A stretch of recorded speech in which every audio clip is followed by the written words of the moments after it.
If you created the perfect basketball fable, it might begin in a small town in Indiana, where kids grow up with a ball in one hand, a basket out back, and dreams of glory in their heads. Or maybe it's a big city kid's dream, which starts on the playground, with the hope that it might end here on this floor, the way it did in Game 7, when the Lakers returned to Showtime and saw to it that the finals returned to LA. The Indiana Pacers will join them, making their first appearance in the finals. They were carried to this point by sharpshooter Reggie Miller. His 13-year wait for this moment has now ended.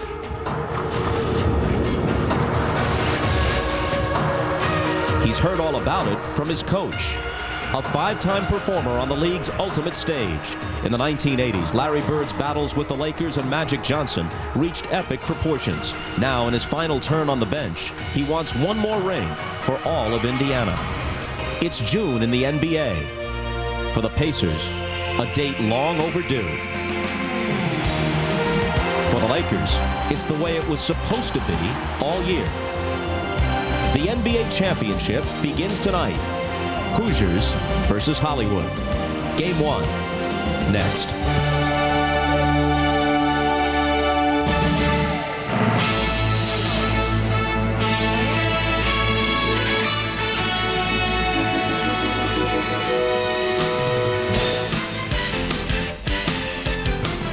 This is the NBA on NBC.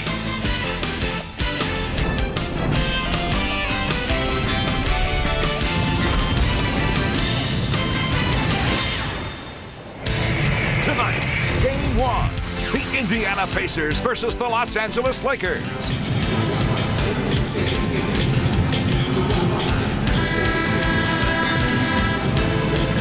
The Indiana Pacers, three-time champions of the old ABA, bidding for their first NBA championship. And the Los Angeles Lakers, who have made it this far to the NBA Finals 19 times, but this is their first visit since 1991. Game 1, only minutes away at the Staples Center. Hello, everybody. With Doug Collins, I'm Bob Costas. Now, we wish we could start with an original point, but any game involving the Los Angeles Lakers against any opponent sees the conversation begin with Shaquille O'Neal. The Lakers are favored to win the NBA title this year and to win this series, obviously, because of the presence of their near-unanimous MVP. Bob, when you prepare to play the Lakers, everything centers around Shaquille O'Neal. How are you going to defend him? How are you going to slow him down? The Sacramento Kings in the first round did a nice job swarming him. You see 4 defenders back in the paint. They slowed down Shaquille, forced it to a 5-game series. Then the Portland Trailblazers were terrific defensive. They were in his lap, stripping the ball loose, causing him all kinds of problems. When he gets the ball quickly and goes to the basket, you cannot defend him. He's unstoppable. He's the most dominant player in the game. And why is it important to slow down Shaquille O'Neal? Because he's the barometer of this team's success. When he scores, look how well his team plays. When he struggles, his team struggles. With that said, also there is Kobe Bryant. The playoffs, but more importantly, first team all defense. Now he's going to be playing 4 different Pacers, but everybody's going to be waiting for that glamour matchup, Kobe versus Reggie. Bob? It isn't just the matchup with Kobe Bryant that Reggie Miller's been looking forward to. He's been looking forward to this chance his entire career. You know, this is my first time here, and it took me 12 years to get here. You know, the adage we're taking is we're here, we might as well go ahead and win it, and I'm going to do everything I damn near can to win this series, and I'm going to do whatever it takes. So if there's hurt feelings on either side, on my team as well as theirs, at this point in my career and how I feel, I don't care, because I just want to get the job done. Reggie Miller loves the bright lights. He loves center stage. Well, here he is in the NBA Finals, and this is when he's at his best. He dons his Superman t-shirt and promptly shoots down the Milwaukee Bucks. They move forward to the Philadelphia 76ers, and it's his turn now to eliminate the 76ers. Moving forward now to the New York Knicks. He goes into Madison Square Garden, 17 points in the deciding Game 6 in the fourth quarter to shoot down New York. And look at what Reggie has done in these playoffs. The bigger the game, the better he is, and he loves it on the road. He loves going into a city, being the villain, and Bobby would nothing like to do better than come in here, his hometown of Los Angeles, and shoot down these Los Angeles Lakers. You know, he told us yesterday, I realize they don't hate me here like they do in some of the Eastern Conference cities where we have a rivalry. It's not like it is in New York, but just give me a game or two. Just wait. They'll hate me here soon enough. As for the coaches, each is a veteran of the NBA Finals in his own fashion. Here's what they have to say. We just can't be happy about playing in the finals. We got to go out and prove everybody wrong that we are a good team. We're capable of winning.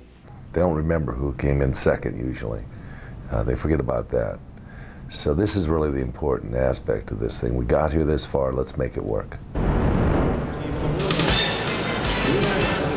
Hannah Storm and the Showtime crew are standing by, and after that, the tip-off for Game 1 of the NBA Finals.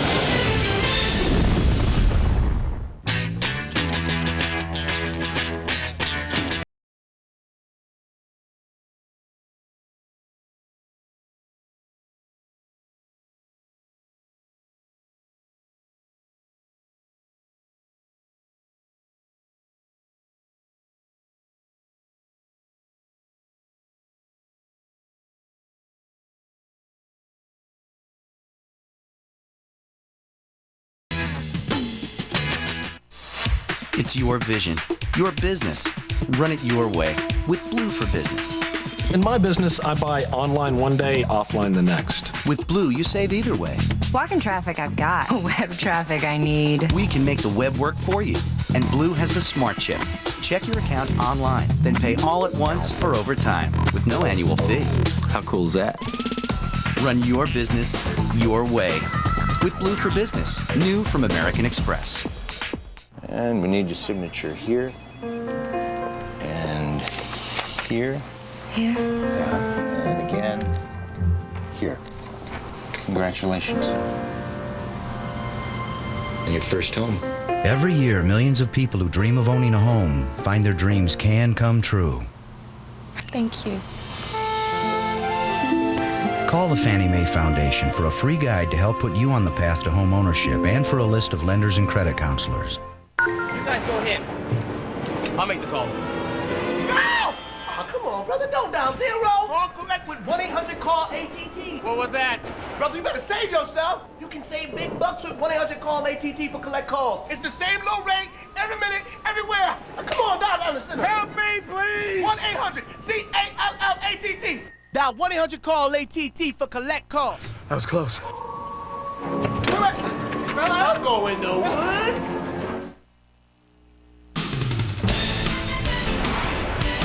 The road to the NBA Finals concludes with the two best home teams in the league.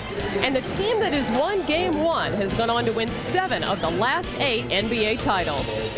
Hi, everybody. Hannah Storm and our NBA Showtime perch here at the Staples Center, along with Isaiah Thomas and Bill Walton, and Peter Vesey will join us shortly from courtside. Well, Bill, the question everyone wants to know is, how are the Pacers going to slow down the league MVP? I know you talked to Larry Bird a few minutes ago. And Hannah, Larry said it was just like when he was a player for the Celtics in the 80s, when Larry and the Celtics had to go through Kareem. Right now, it's Shaq. And to be successful against Shaq, you got to limit his position and his options. On the offensive end, the Indiana Pacers, they've got to get physical and keep Shaq away from the basket. They've got to swarm and collapse on him. When Shaq's playing defense, you have to attack him, occupy him on the ball. Don't let him be a shot blocker out there. Now, the Indiana Pacers, I talked to them, and to a man, they are not just happy to be here. They are a very, very confident team. They think they can win this whole thing. Although Larry Bird did say he'd rather be playing tonight. And their chances are probably better with him on the court. Isaiah, what do you look for tonight? Well, I look for the Pacers using Rick Smits and Mark Jackson in a lot of high pick and roll. The Lakers will invert their defense, meaning AC Green will guard Rick Smits. You'll watch Mark Jackson come off the high pick and roll. Rick Smits will have as much as he can eat from the foul line tonight because he can make that shot. Shaq will be underneath. Rick Smits will be guarded by a smaller AC Green. 7'4", shooting over 6'8". I think the Pacers are the smartest team playing in basketball right now, and if they can keep games close, I think they'll win because of their intellectual capacity. You think they'll win the series? I like the Pacers in 6. Wow. Wait a minute. You sound like a man who wants to coach the Indiana Pacers. You want the Pacers, but you think the Pacers are going to win. You're wearing Laker colors. You got a purple shirt on and a yellow tie. What's going on here? And Bill, of course, neutral as always. I can't comment.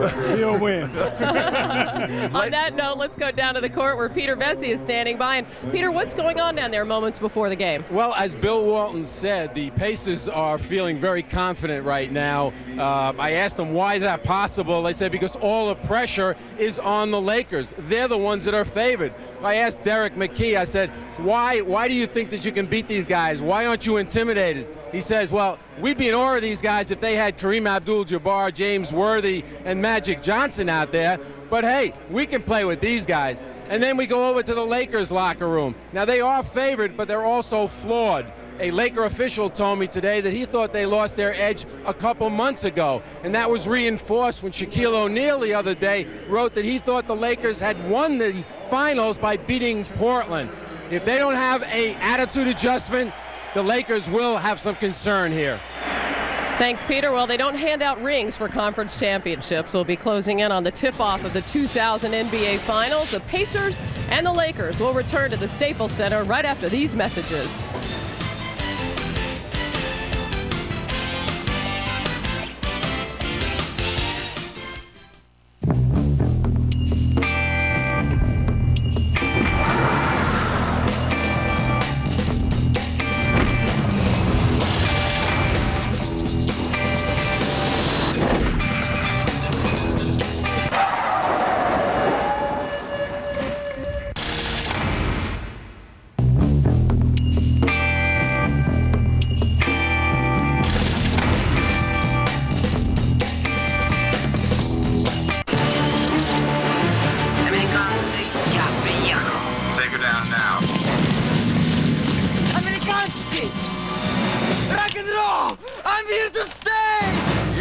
Everything behind. Your family, your country.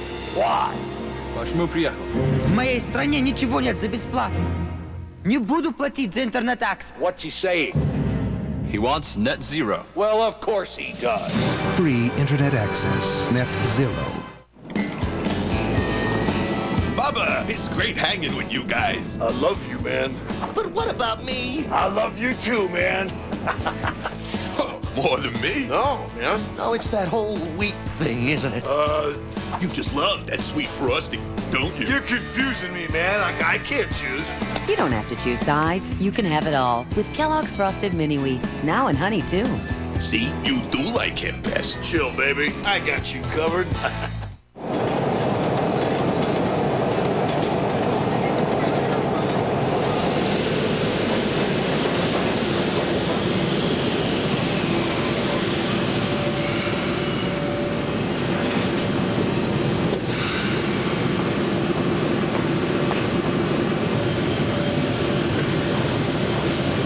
The new Big Soft Twin, dual lubricating strips, pivoting head, soft feel grip. It's all you need for a great shave. The NBA on NBC is brought to you by Killian's Irish Red, which reminds you one look says a lot. By Nissan. Driven. By Net Zero, defenders of the free world. Free internet access forever. Call 1-800-DEFENDER. And by the new Big Soft Wind. It's all you need for a great shave.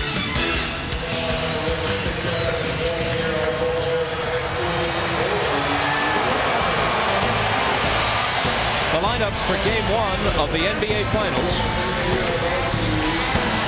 The front line of the Pacers. Rick Smits at 7'4" and 265, given the assignment at least initially of dealing with Shaquille O'Neal, but obviously the Pacers will try and give him help. Reggie Miller, the all-time leader in three-pointers made in regular season and playoff history in the NBA. And Mark Jackson, a 13-year veteran. As is Miller, finally making a trip to the NBA Finals. Larry Bird, the NBA's Coach of the Year, his first season in 1998 with the Pacers, has them in the Finals, and this is third and last season. Shaquille O'Neal led the league in scoring, and he leads the playoffs in scoring and rebounding. Kobe Bryant and Ron Harper in their backcourt. And as Doug Collins pointed out on the opening, Bryant against Reggie Miller head-to-head, which will occur at least part of the time, is one of the matchups to savor in this series. Phil Jackson, highest regular season and playoff winning percentage of any coach in NBA history. Let's check with Ahmad Rashad. All right, thanks, Bob. I talked to Ron Harper before the game. He said that last series did wonders for them and not only tested them as a team, but having to play every couple of days gave them a chance to really get into a rhythm as a team, which is important going into the finals. Shaquille O'Neal told me he's focused, intense, ready to let his play do his talking. And Kobe Bryant is the most excited person in this entire building. Said he spent his life watching the finals. Now it's his turn to play in them. For more on the Indiana Pacers, let's go down to Jim Gray. All right, thank you very much, Ahmad. Well, many of the Indiana Pacers were very late in their arrival at the game today. In fact, their entire second bus didn't get here until an hour and 5 minutes before the game. They were stuck on the 10 freeway. Many of them, including Larry Bird, Dale Davis, Jalen Rose, Travis Best, and in the background, Mark Jackson were on that bus. They were unable to get their normal routine. Instead, they were anxious, cramped up on a bus. Jalen Rose said he thought that the bus driver had to be a Laker fan, and in fact, many of them felt that they should have had a police escort, and they're very concerned about how effective they will be at the beginning of the game. On another situation, Larry Bird says, we know we can beat this team. However, our confidence isn't always there. It comes and goes. Tonight will set the tone for the entire series. Bob? Jim, thank you. The officials are Danny Crawford, Dak Nees, and Terry Durham. Bob, I think the thing to watch here earlier, what are the matchups going to be? Reggie Miller told us yesterday that he was going to guard Kobe Bryant, but let's see how the Lakers match up against the Pacers. LA puts it in the hands of Ron Harper. Glenn Rice for three. Left all alone on the game's first possession. He's the best three-point shooter over the course of the season that the Lakers have, but he couldn't hit that one. Now, Indiana loves to establish Rick Smits early. Let's see if they go to him in the post against Shaquille. Miller runs off a screen. Harper is on him. Here is Smits with the jump hook. That's an air ball into the hands of A.C. Green.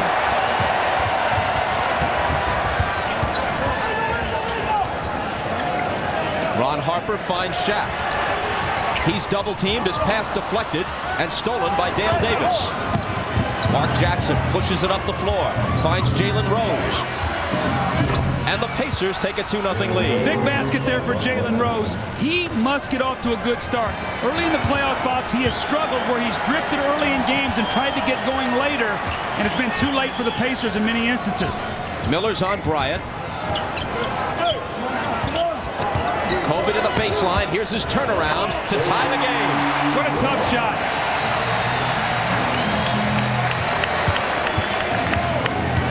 Bryant is guarding Mark Jackson, at least at the outset. Rose comes off the pick for the jumper, and O'Neal claims the rebound.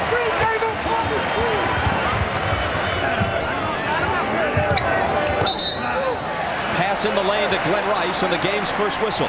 We have some really good matchups out there. Jalen Rose and Glenn Rice. Jalen's going to have to do a good job chasing Rice around screens. That time he tried to get a quick post up, and Rose has got to stay out of foul trouble. They need him out there on the floor.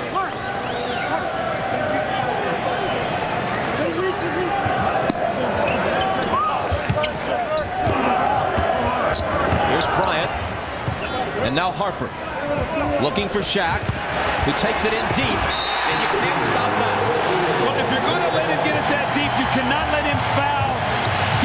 Get the basket and the foul. Little interchange underneath the basket, and the Pacers got confused. Now watch as Shaq steps over, and Dale Davis allows him to get right in front of him. And we talked about when he gets it that deep, you can't get into the double team. Shaq finishes it, and he gets the foul.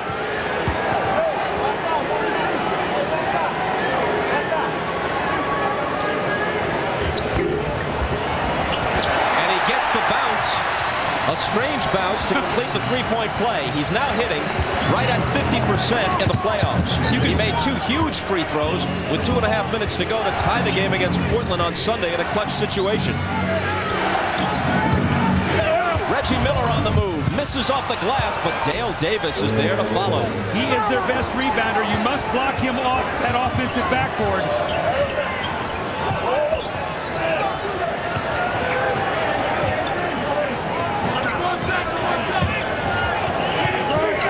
Kobe Bryant They're looking for O'Neal. Harper has it knocked away into the hands of A.C. Green, whose jumper is off.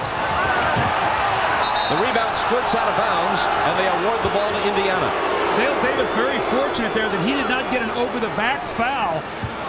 Knocked that ball loose, and the Pacers get it. But, Bob, I think if there's one thing you have to really watch, the Pacers are not a good rebounding team. The Lakers an excellent offensive rebounding team.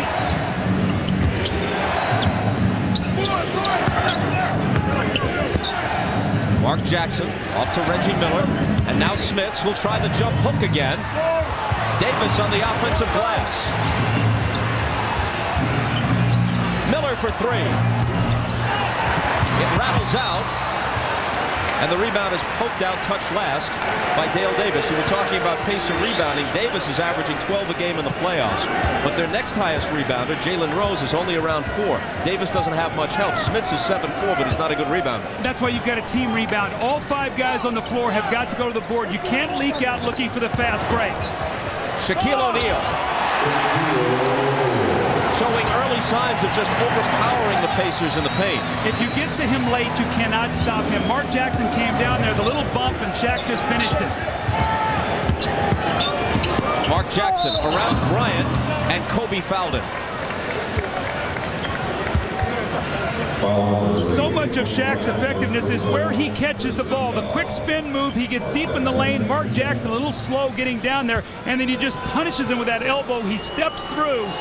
So if you're going to come down double team, you got to get there quickly and force him to pass that ball out.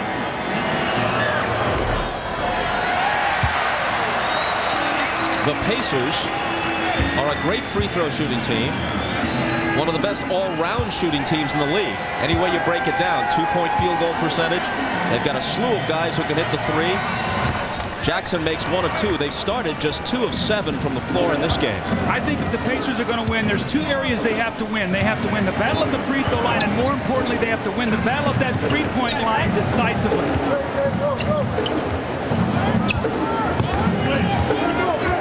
Shaquille O'Neal way out high. Harper. It's very difficult for Rick Smits to play any kind of screen roll action. When he has to show out, he's normally a half step late. The Lakers know that, and they're going to that. Miller into Smits. Another try. He's 0 for 3 with that same move, but he can get it off against O'Neal. Oh, he's had great shots. He's just got to finish. A.C. Green. And the NBA's Iron Man, who last missed a game in November of 1986, hits that one to give them a 6-point lead. I think he's happy not to see Rasheed Wallace, Chris Webber, and all the forwards from Phoenix. Now it's the jumper for Smits, and that works better than the hook.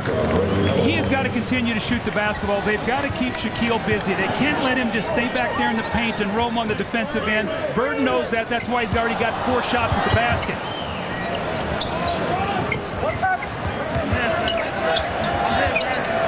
Here's Rice, guarded by Rose. Off to Green, 5 seconds to shoot, and AC can't make it 2 in a row. Jackson will push it up the floor.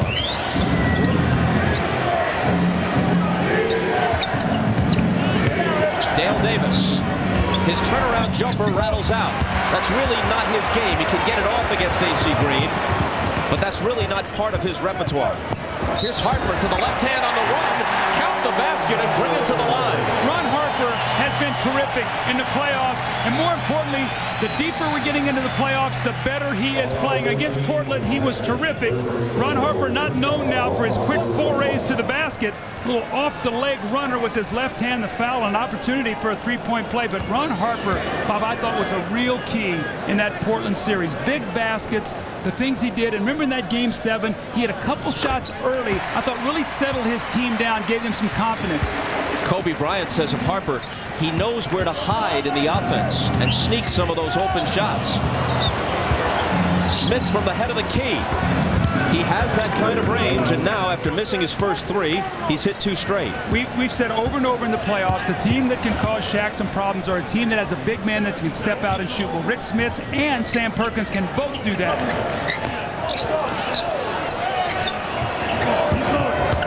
Kobe Bryant. You have no shot blocking, and the Lakers know that. Remember now when they played against Portland, you had some long, rangy athletes athletes back there changing shots. Just right to the basket for Kobe. Reggie Miller with the catch and shoot that rattles out.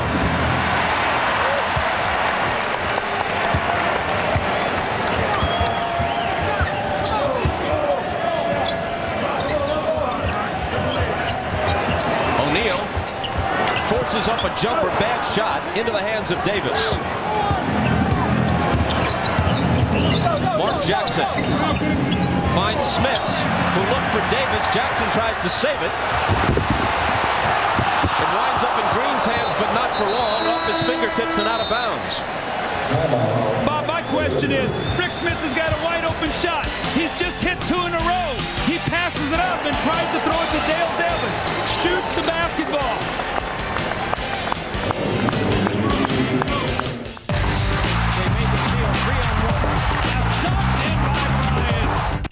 You want to take a break? Yeah, I'm burning up. So, are you having as good a time as I am? Oh, do you want to go somewhere more quiet? Don't you find me attractive? Coors Light, frost brewed at the edge of freezing. Did you say something?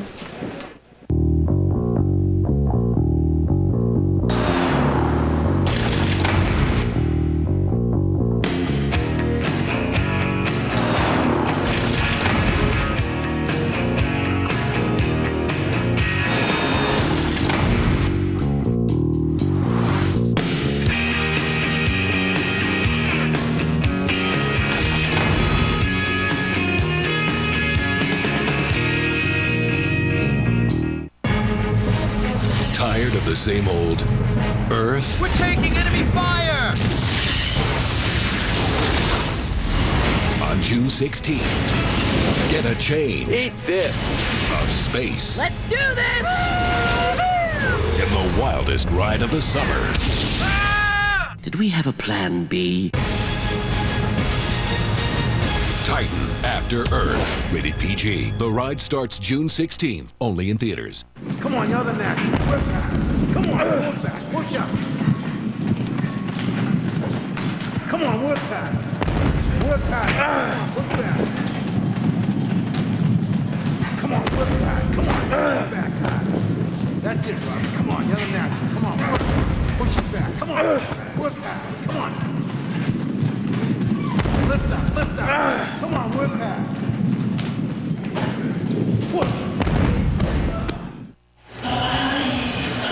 Well, Isaiah Thomas talked about in Showtime to watch the high screen roll with Smits and Mark Jackson. Well, here's one of them right here. There's Shaq. He drops back into the lane. Smits is going to pop out. He's going to have a little open jump shot, and he buries it. Now, he had hit a jump hook prior.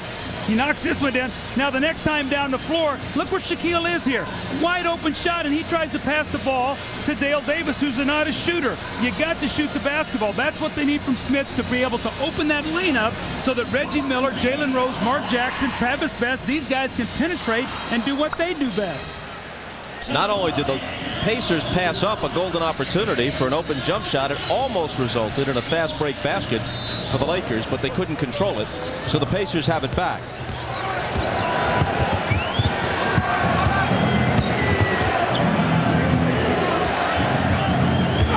Harper on Miller, as he has been from the outset, and a whistle away from the ball.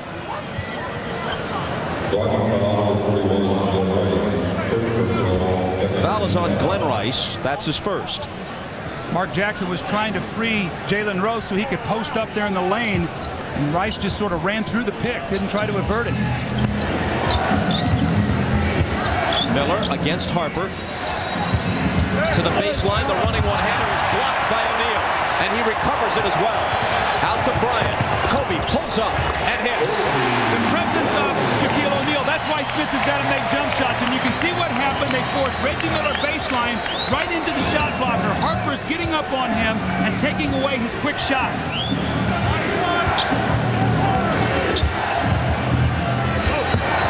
Smits from Jackson gives it back to him. 5 seconds to shoot, and Jackson will, and he hits the three. That's a big shot now because Indiana, it's important for them to stay close in the first quarter. Bird told us yesterday they want to be within 5. They feel if they do that, they got a great chance to win the game.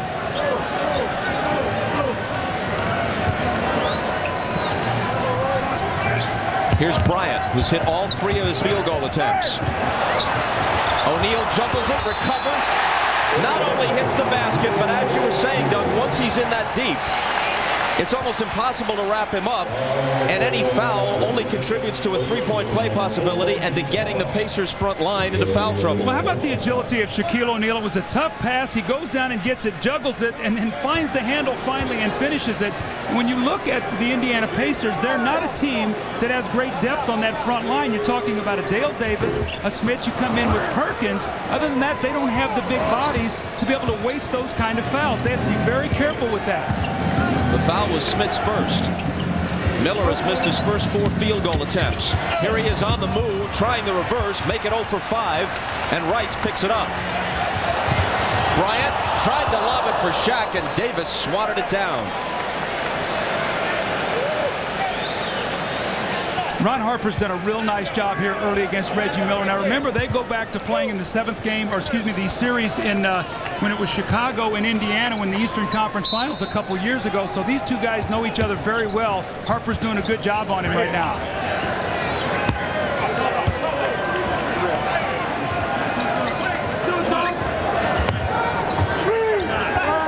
AC Green. Mark Jackson has the rebound.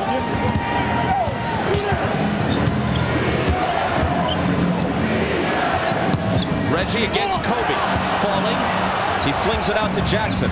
Now Jalen Rose. Jackson back to Smits. Mark Jackson on the offensive glass. Beautiful basketball, though. Mark Jackson penetrates. Shaq's waiting there, and what he does, he finds Smits. Now, although Smits missed the jumper, Mark Jackson right there to finish up on the offensive rebound. O'Neal, little fadeaway. Wow, how good was that footwork? It looked like he was going to shoot a jump hook in the lane. He spun out and shot a fading jump shot on the baseline. And he scored 9. Good start for him. Jalen Rose. Shaq has the rebound, and here comes Kobe Bryant. Stutter stepping, spinning. His shot blocked by Smits, and Smits recovers it, but his pass is deflected and stolen by Rice.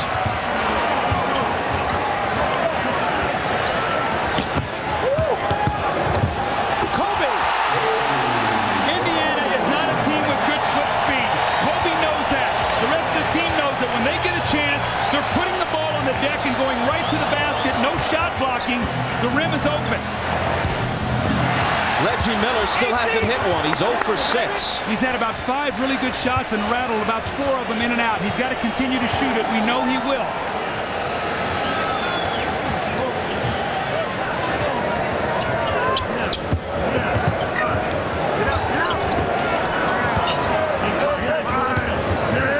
Bryant, Smits out on him on a switch. Here's Shaq for the jumper from the baseline that beats the shot clock and establishes a 12-point lead at 26-14.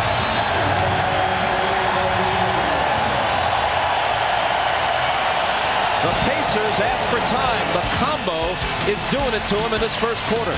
Well, once again, we talk about Shaquille O'Neal. Look at the footwork. It looks like he's going to shoot the little jump hook. He fades and shoots the spinning shot on the baseline. Then Kobe Bryant comes back. Watch this quick first step. Mark Jackson gets beat. No help as Smits is slow getting there. Kobe with the powerful finish. Then they come back to combo once again. The screen roll. Smits cannot hold up Kobe. Shaq rolls out and hits the jumper at the end of the shot clock. The Lakers are off to a great start. They lead by 12.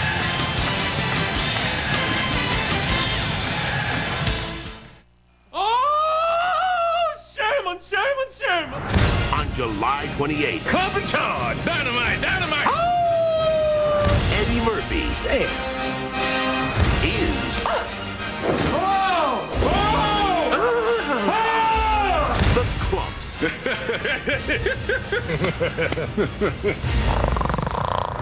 Nutty Professor 2, The Clumps. This film is not yet rated. Starts Friday, July 28th.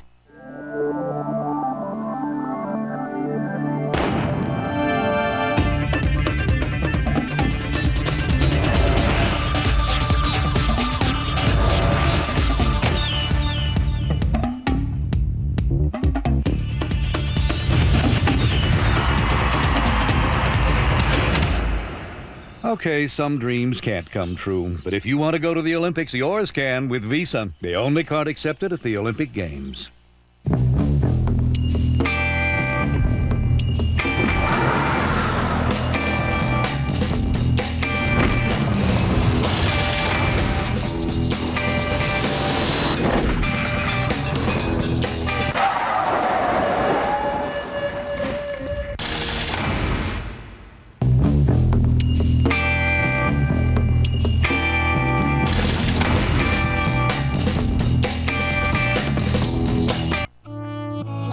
I've got a client, a single woman who's 59 years old.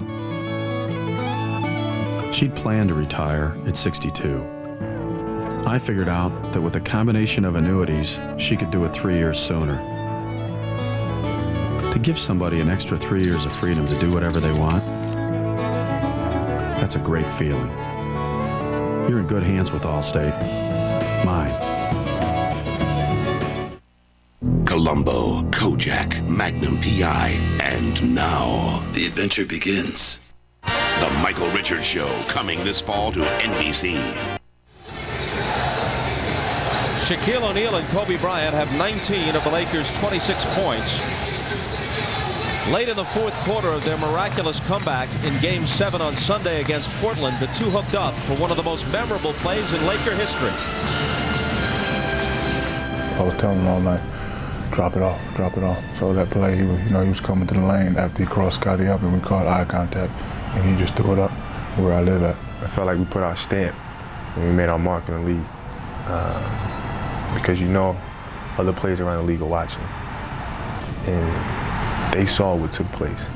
They know me and Shaq have a connection, and I think the thing that people feared the most has occurred. And Shaq and I are both on the same page.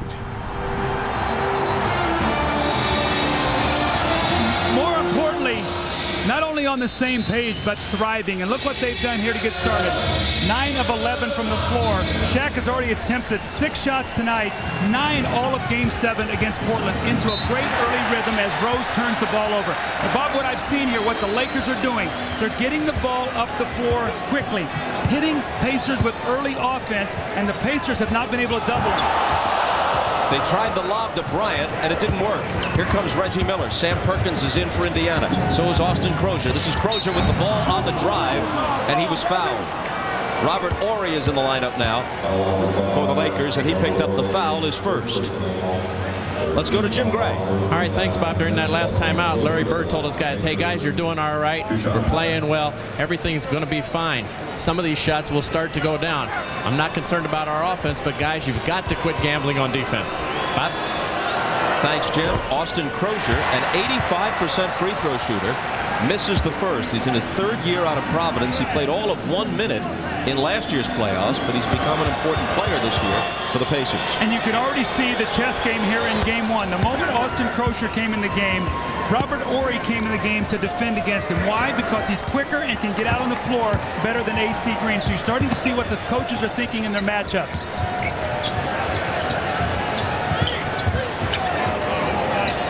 Ron Harper in deep to O'Neal. Harper's 4th assist. He's chipped in with 5 points as well. Well, we talked about it in our open. When he gets the ball that deep, it's too late. He will punish you. He's the most dominant player in the game, off to a terrific start. He's got 13. His team leads by 13. And a whistle on the shot by Jalen Rose, and it's going against the Pacers. Austin Crozier with his first. Now look where Shaquille O'Neal is going to be right here. When he gets that ball in the painted area, you have no chance to defend him. More importantly, you can't get back and help. Sam Perkins has no chance. He's overpowered down on that low block. O'Neal's turnaround. Well, if he's going to hit that, in addition to overpowering you inside, you might as well wave the white flag of surrender.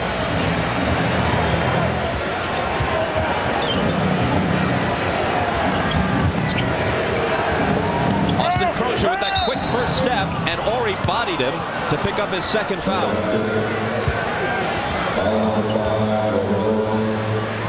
The Lakers have come out and they said, you know what, we're going to go in, we're going to test to see what they're going to do defensively. We've seen a lot of single coverage, but more importantly, Shaquille is getting great position and he's getting the ball in great rhythm.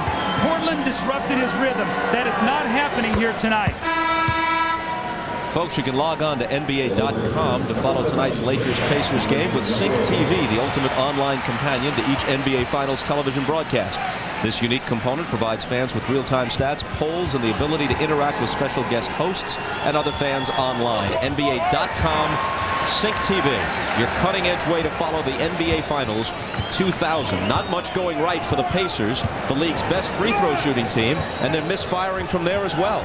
Well, again, they have to shoot a high percentage from the line and behind that three-point line, and that's not happening right now. One-on-one coverage here with Shaq. Leaving Harper alone for three. It's all going right now for the Lakers.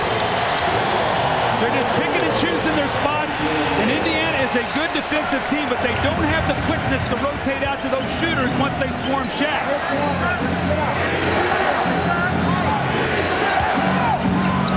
Mark Jackson backing in, slipping Bryant and scoring. Kobe's playing him to try to take away that post up. Bryant from half court to beat the buzzer. And that's about the only thing that didn't work out in this first quarter for the Lakers.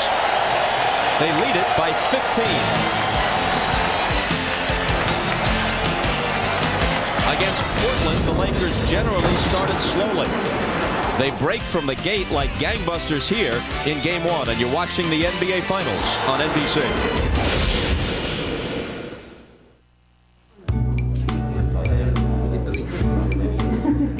The look of love is in your eyes. The look, your smile. Ooh. Gotta watch the glass. She was. Bolder, richer, creamier. Killian's Irish Red. One look says a lot.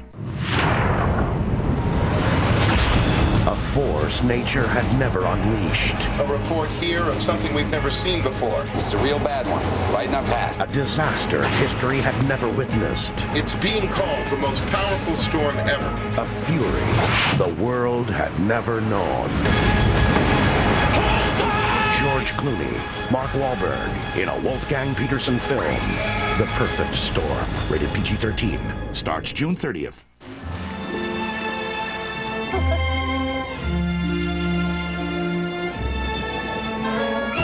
Uh-oh. What? I think I left the gas on.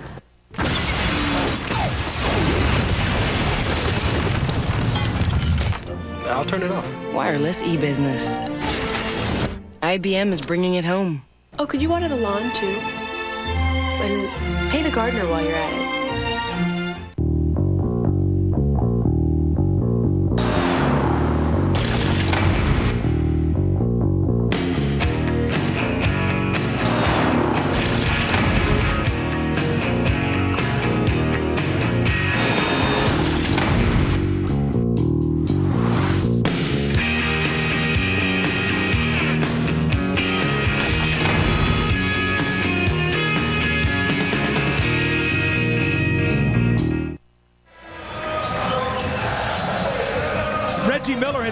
To a slow start tonight. It's been a combination of good Laker defense and also some tough luck on his shots. But what they're doing is they're crowding him. Harper sending him baseline, forcing him into a tough shot or a shot blocker here once again, taking him away from that catch and shoot. Now this is a great look by Reggie. Boom, and it rattles in and out. Those are the shots that Bird has talked about. Those will fall. But Reggie 0 for 6, combination of good defense and some tough luck on some shots. If you think for a second, and I know you don't, Coach, that he's going to be daunted by this, you don't build a reputation as one of the great clutch shooters of all time in this league and then have your confidence shaken by missing a half dozen of them in one quarter. He will continue to fire. Couldn't agree with you more. When we talked to him yesterday, he said that. He said, I'm in the NBA Finals. I'm going to go down shooting. If we're going to lose, I'm going to shoot the basketball. Now you've got Kobe matched up against Reggie here as we start the second quarter. Because Travis Best is in to run the point, replacing Mark Jackson, and Derek Fisher is guarding him, and Best gives them instant offense. He's just a little guy, only 5'11", but he's very adept at doing what you just saw him do. When confronted by a bigger defender, in this case the biggest Shaq, he can lob his shot high, and he's accurate with it. O'Neal out of the double to Rice. He's guarded by the veteran Derek McKee. Shaq finds Fox around the perimeter to Fisher, and Derek Fisher has his shot come out for him, and McKee takes the rebound.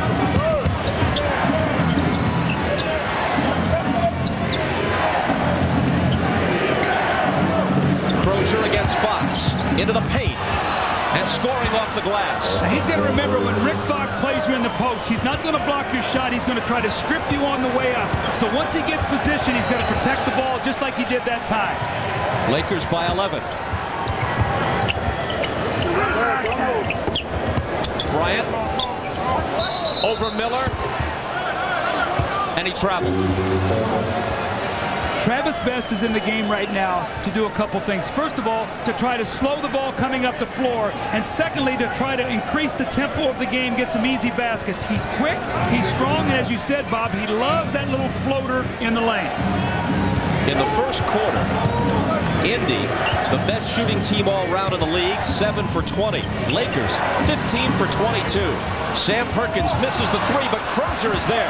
Very versatile player, Crozier. He has outside range on his jumper, quick first step, and after putting on 20 pounds lifting weights in the offseason, he's rugged enough to do some dirty work inside. Well, one of the reasons they traded Antonio Davis was they felt like Sam Perkins needed to play about 20 minutes, and they needed to get Crozier on the floor for things just like that.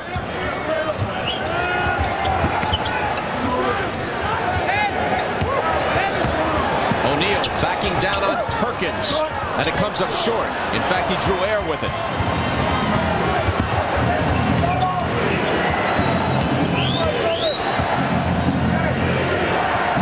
Sam Perkins driving on Shaq, and it looks like O'Neal fouled him. That'll be his first.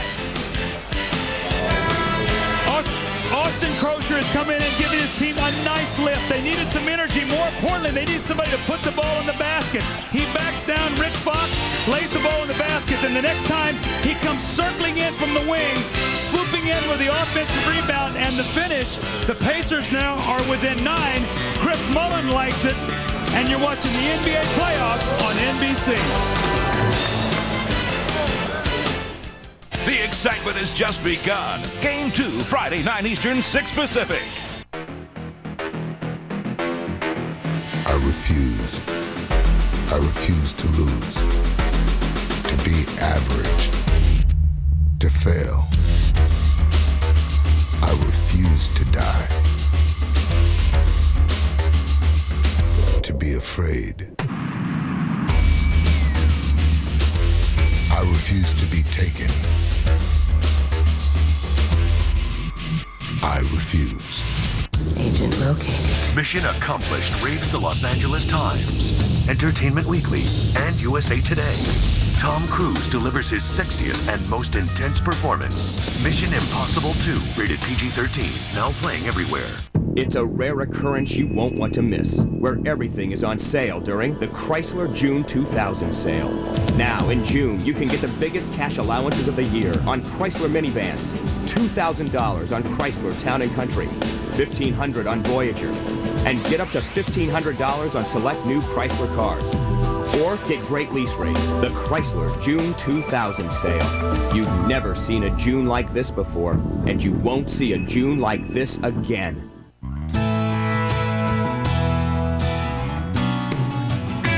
Where do some of America's most successful people get their start? Did somebody say McDonald's? It's not just a new sign.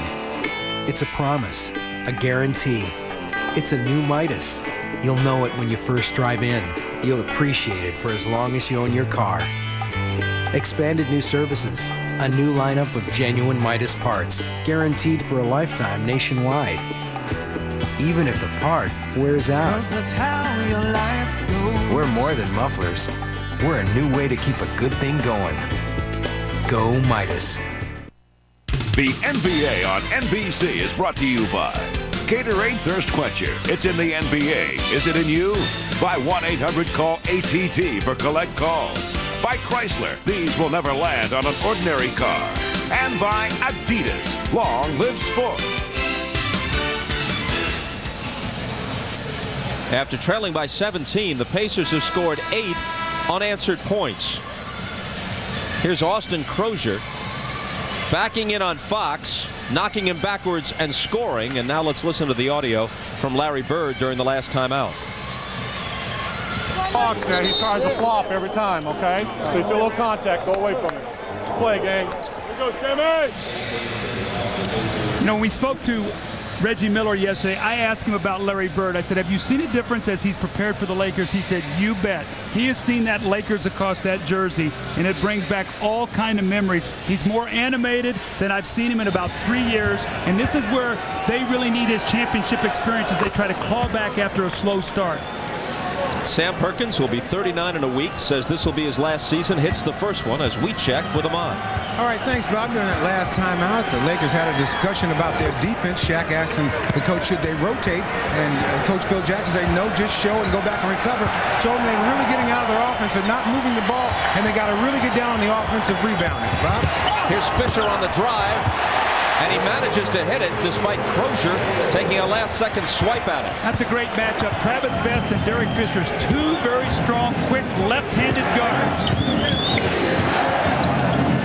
That basket stopped a 10-0 Indiana run. Miller knocked back in his face by Ori. Reggie still can't get on track.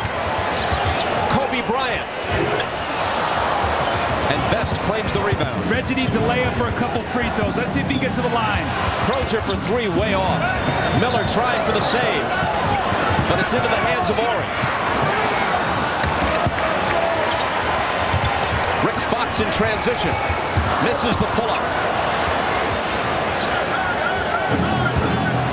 Pacers just trying to weather the storm here, and they've come back from 17 down to make it a bit more reasonable. The Lakers are advancing the ball so quickly, they're getting high percentage shots most every time. Best from behind the screen set by Perkins. It's a 2-point basket. Now, the Pacers have two different personalities. Mark Jackson's a quarterback, comes in, runs a team. Then Travis Best looks to score, looks to push the ball. We're seeing that right now here as they've made the offensive substitution. O'Neal backing in on Perkins. McKee there with the help, but it's not enough. I'm shocked that they allowed Shaq to take 2 dribbles, turn, and lay that ball in the basket. They cannot win this game if they give him those kind of baskets.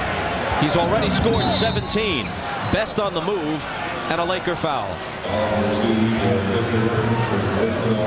Shaq gets the ball in the lane. You're going to see the 1 bounce, the 2 bounce. He picks it up, and look how close he is to the basket. He just muscles in and lays the ball in the basket. That's like a 2-foot shot, and I think we've seen as Shaq has played and scored those kind of baskets during the playoffs, he just wears down and demoralizes the opponent. Reggie Miller sits down. Jalen Rose is back in. Perkins for 3. Travis Best gives them a fresh 24. Rose doesn't use much of it as he swishes one from beyond the arc. That's the strength of the Pacers, and it was come off an offensive rebound. Inside out, quick 3 by Rose. And they're within 6. It's the Lakers who ask for time. A 17-point lead is down to 6. The Pacers are not a good offensive rebounding team. Who gets it? The smallest man on the floor, Travis Best. He finds Jalen Rose, who knocks in the 3. Reggie off to a slow start, and the Pacers hanging in there with a 15-4 run.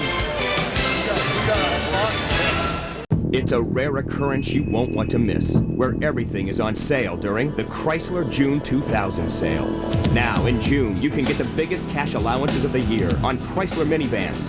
$2,000 on Chrysler Town & Country, $1,500 on Voyager, and get up to $1,500 on select new Chrysler cars.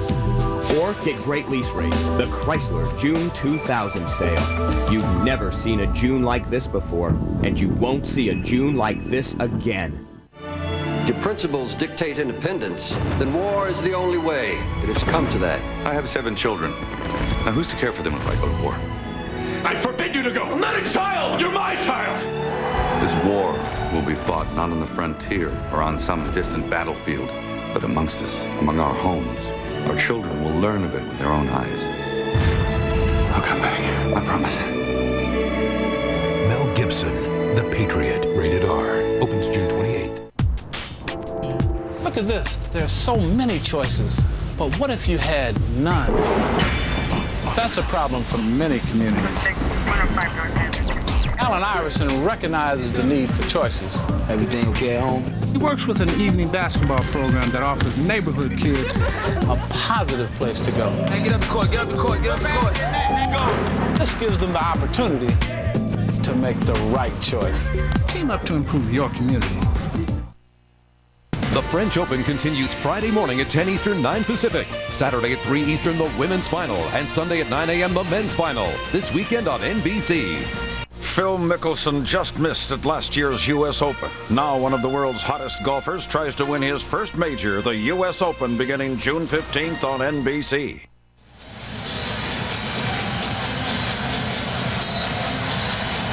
Phil Jackson has won 6 titles as an NBA coach, has another ring as a player with the Knicks. Only Red Auerbach has more NBA coaching titles than Jackson's 6. Red won 9.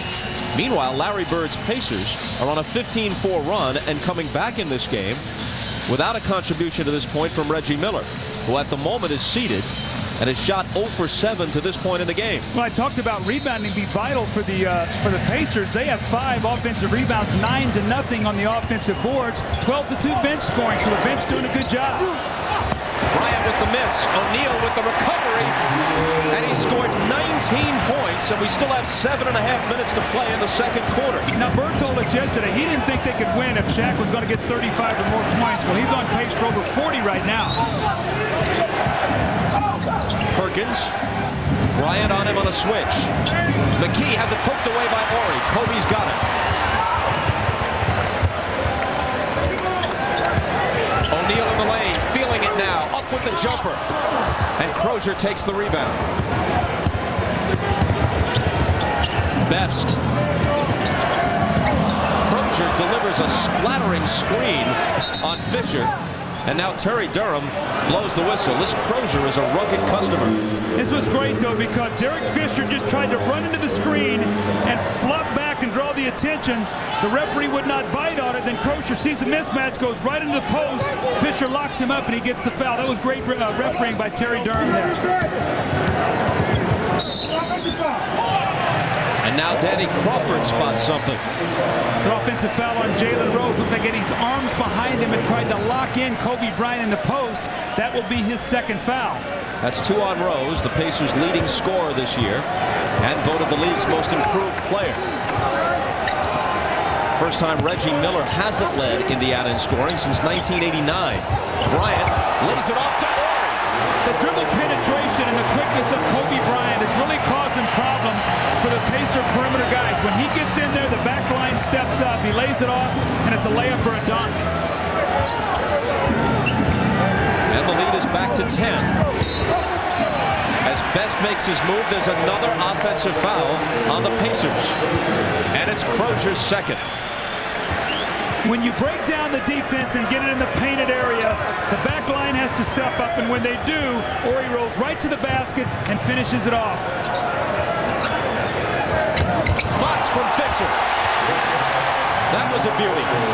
Right now, their offense is totally in sync, and you know what? When you only play a team twice, east-west like these guys do, I think the Pacers are struggling to the rhythm right now of this triangle offense. They're going to figure out the trigger points. These teams split their 2 meetings during the year, each one at home, and right now on their home floor, the Lakers, after this basket by Fox, are back in front by 12. You're watching the NBA playoffs on NBC. In all of us, there is the genetic code for mutation. Now, a change is coming. Magneto believes that a war is brewing between mutants and the rest of humanity. Those we fear will be all that can save us. He could wipe out everyone in New York City.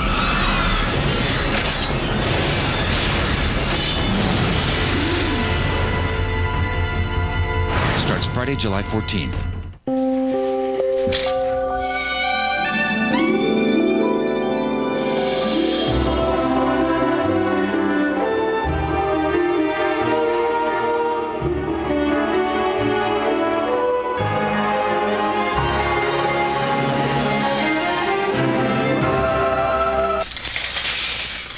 Jeep Cherokee, the role model for four-wheeled vehicles great and small.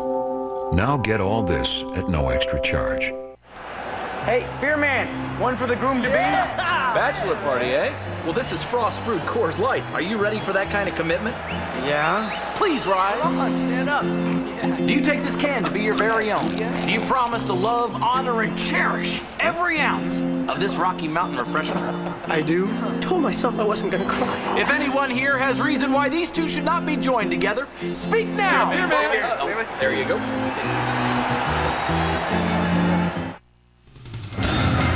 Hi, everybody. Hannah Storm coming up on Net Zero at the half. We'll hear from Lakers center Shaquille O'Neal, whose dominant play forces frequent double and triple teams, which is nothing new for the league's MVP. I'm used to it. It's been happening ever since elementary school. When I was about this high, when I used to, dominate the other kids. The parents used to go, "He's not 7. I want to see his birth certificate right now. He's not 7 years old." Shaquille O'Neal, as you've rarely seen him, with Ahmad Rashad coming up at halftime. Let's go back down courtside to Bob and Doug. Hannah, thank you. Shaq with 19 already in this game. Reggie Miller, meanwhile, has been blanked.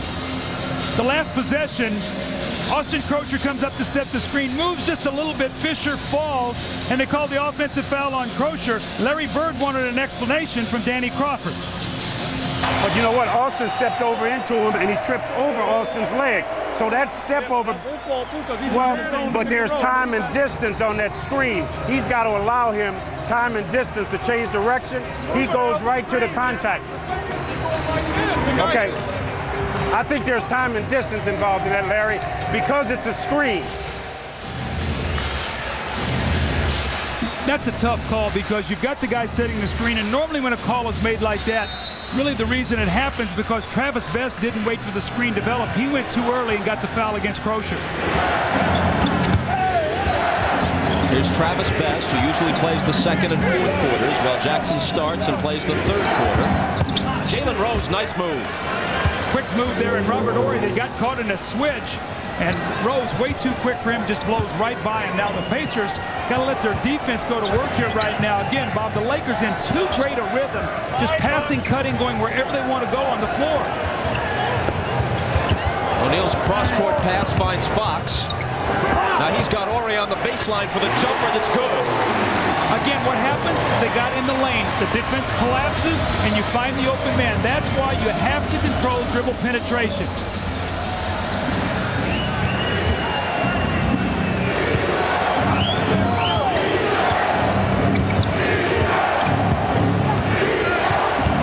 Sam Perkins on the run, and O'Neal says, "Get it out of here." Fox.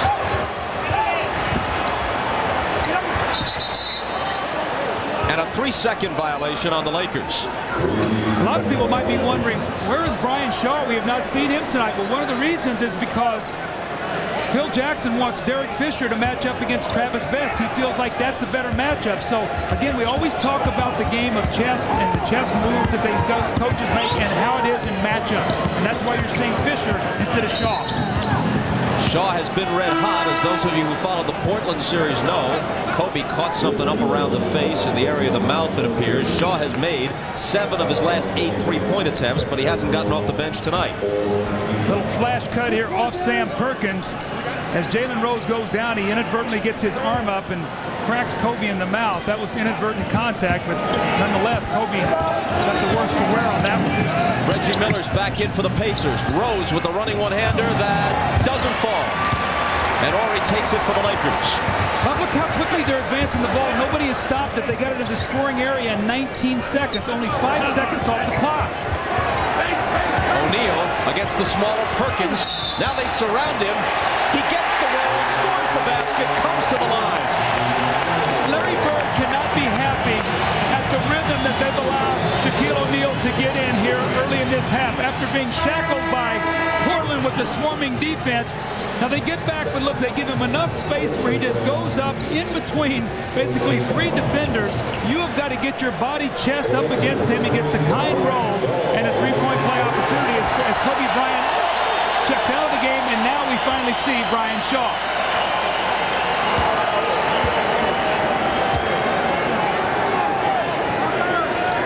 With Rick Smits not in the game,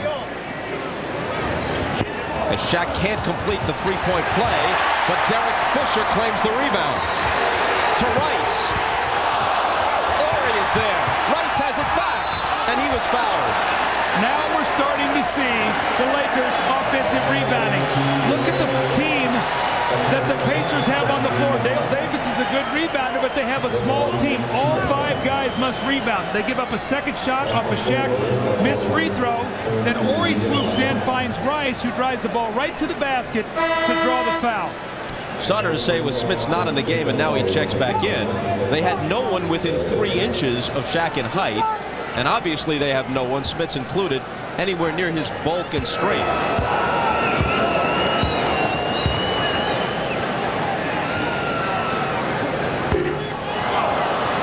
Coverage of the French Open continues this Friday at 10 Eastern, 9 a.m. Pacific. We'll bring you coverage of the men's semifinals in this grueling Grand Slam test. The French Open presented by BNP Paribas Friday morning at 10 a.m. Eastern, 9 a.m. Pacific on NBC. Rice hits 1 of 2, and the Lakers lead again by 15.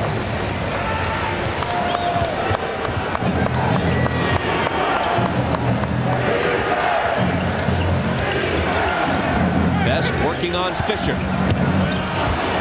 Misses badly on the run, and O'Neal takes it on the other side of the hoop.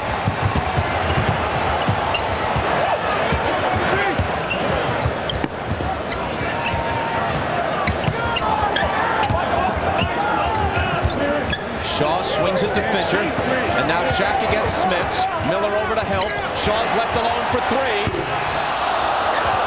Almost made his 8th and 9 tries, but it popped out. But Horry is on the offensive glass. They go to Shaq.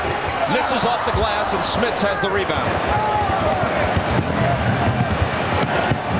Jalen Rose for 3. Well, that's a big basket right there. Was slipping away from the Pacers. Jalen Rose doing what the Pacers do best. Early offense and shoot that quick 3. Well, they shot over 18 threes a game this year. That's a big strength of their team. They've got to knock some shots in. Shaw lost it on the way to the hoop. And Indiana touched it last. The Lakers will keep it, no foul.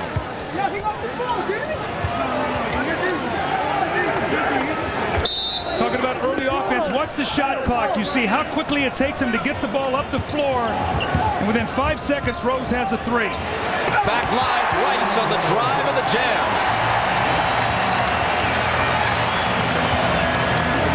His first field goal of the game, he scored 3. Well, I always talk about how you finish quarters and halves. The Pacers need a strong finish here. They don't want to go in 16 or 18 down at half. That won't help as Smits lost it.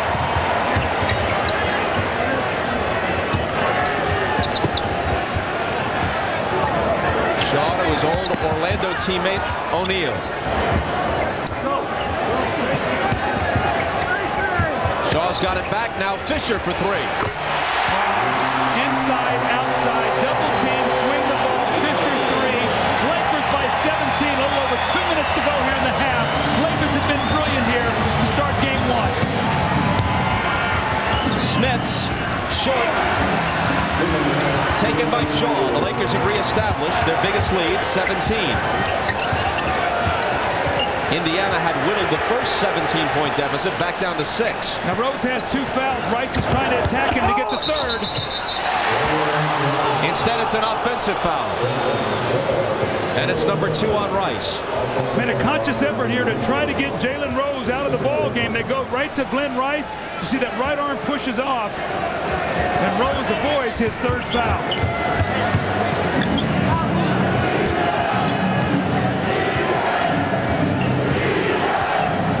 Smits screening for Rose. Now he has it back. Driving on O'Neal to the left hand.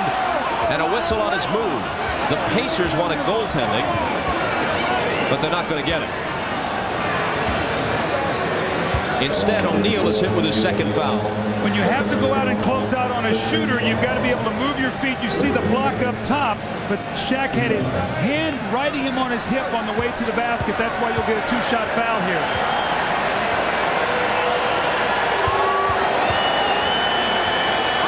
Smits, the 34-year-old from the Netherlands, dubbed the Duncan Dutchman, hits the first.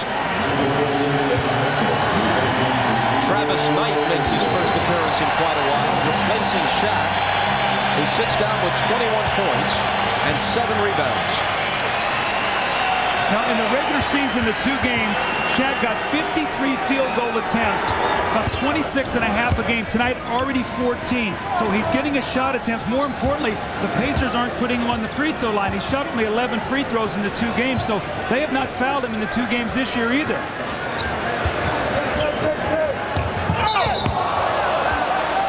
That pass went astray, but there's a foul just as it does. It's number 2 on Smits.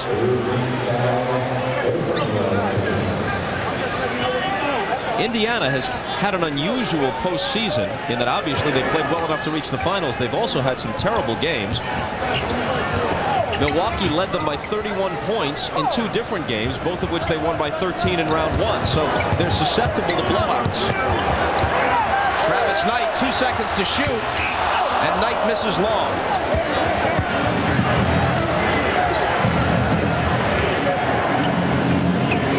Exactly a minute to play in the half. Austin Crozier. Wow, he has been really aggressive. They've gone to him in that low post, and whoever's guarded him, he's been able to get the advantage. What a big lift off the bench, Bob, he's been for these Pacers. He scored 8. Gwen Rice. Travis Knight. I hate to tell you, but the Pacers are doing a terrible job on the defensive backboard right now. After getting off to a great start, the Lakers are now pounding him on the offensive board. And Crozier was pounded by Knight, but had the strength to finish the play.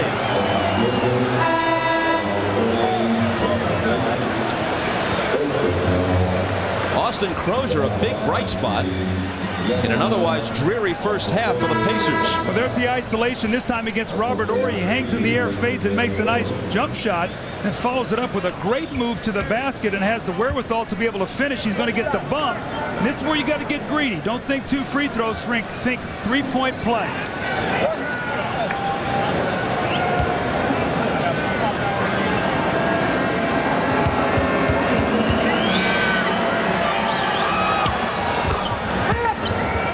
And he's the Pacers' leading scorer in the half now with 11. Now Smits out of the game because they don't want him to get his 3rd foul.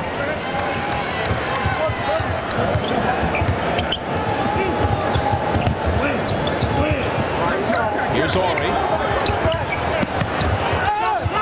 Throws up a wild shot that's no good, but Travis Knight is there. Now it's Glen Rice. Contact. Ball out of bounds, no foul. When I spoke with the Pacers assistant, Rick Carlisle, before the game, he said that my biggest concern is our defensive rebounding and the Lakers going to the offensive board. Remember, Bob, in the first 2 rounds, the Lakers averaged almost 17 offensive rebounds a game. Against Portland, only 9. That's why Portland played them so well. They were able to shut down that offensive rebounding. Bryant comes off the bench for the last possession, replacing Fisher. Here's Brian Shaw, wanted to take the 3. Best knocked it away. Now Best beats him to the ball and lofts it before the buzzer. Very nearly a brilliant play by Best to end the half. Reggie Miller said the Laker fans soon enough would hate him. After he shoots 0 for 7 in the first half, they're loving him to this point. Shaq, meanwhile, hate to use the word, but sometimes cliches are true. Dominant, completely dominant. Kobe Bryant is with Ahmad Rashad.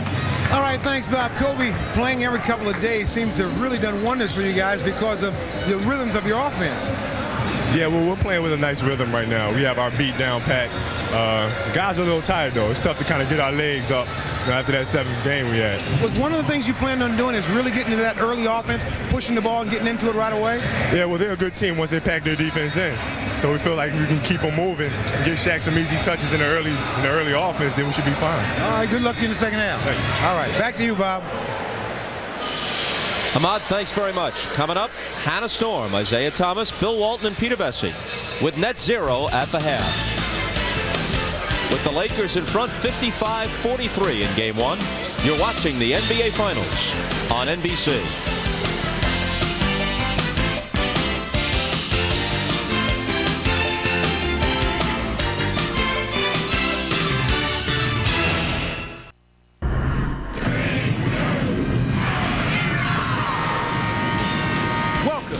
Net Zero.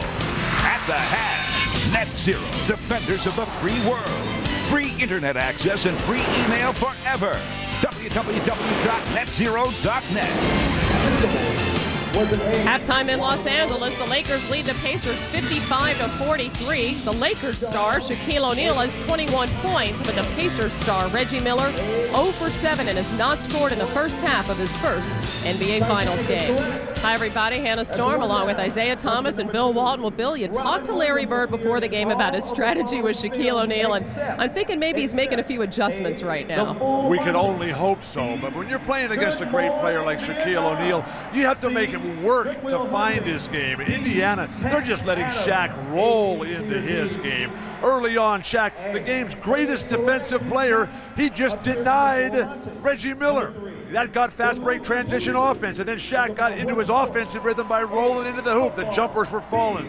Then he starts picking the Pacers apart with pinpoint passing. Now there's one theory that the Pacers may be using, and that's to let the big man roll, which he certainly is, and then everyone else just gets started around. But if you're going to play horrible defense out there, which the Pacers are doing, you've got to bring it to the offensive end.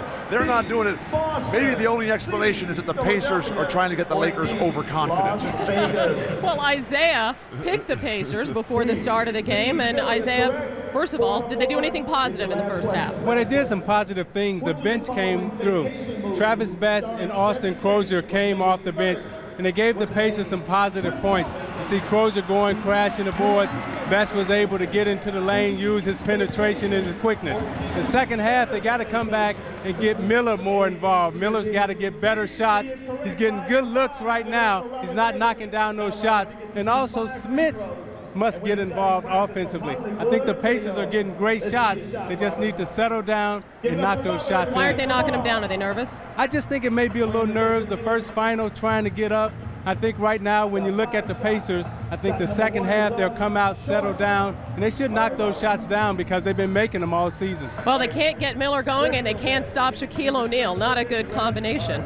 This has been a defining season for Shaquille O'Neal, MVP of the league, co-MVP of the All-Star game, the scoring champion, and of course, most importantly, has taken his team to the NBA Finals. On the court, Shaq often plays like a man among boys. As Ahmad Rashad found out, that's the way it's always been for Shaq.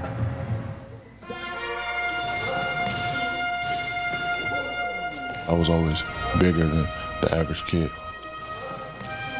Ever since elementary school, when I was about this high, and I used to, dominate the other kids. The parents used to go, "He's not 7. I want to see his birth certificate right now. He's not 7 years old."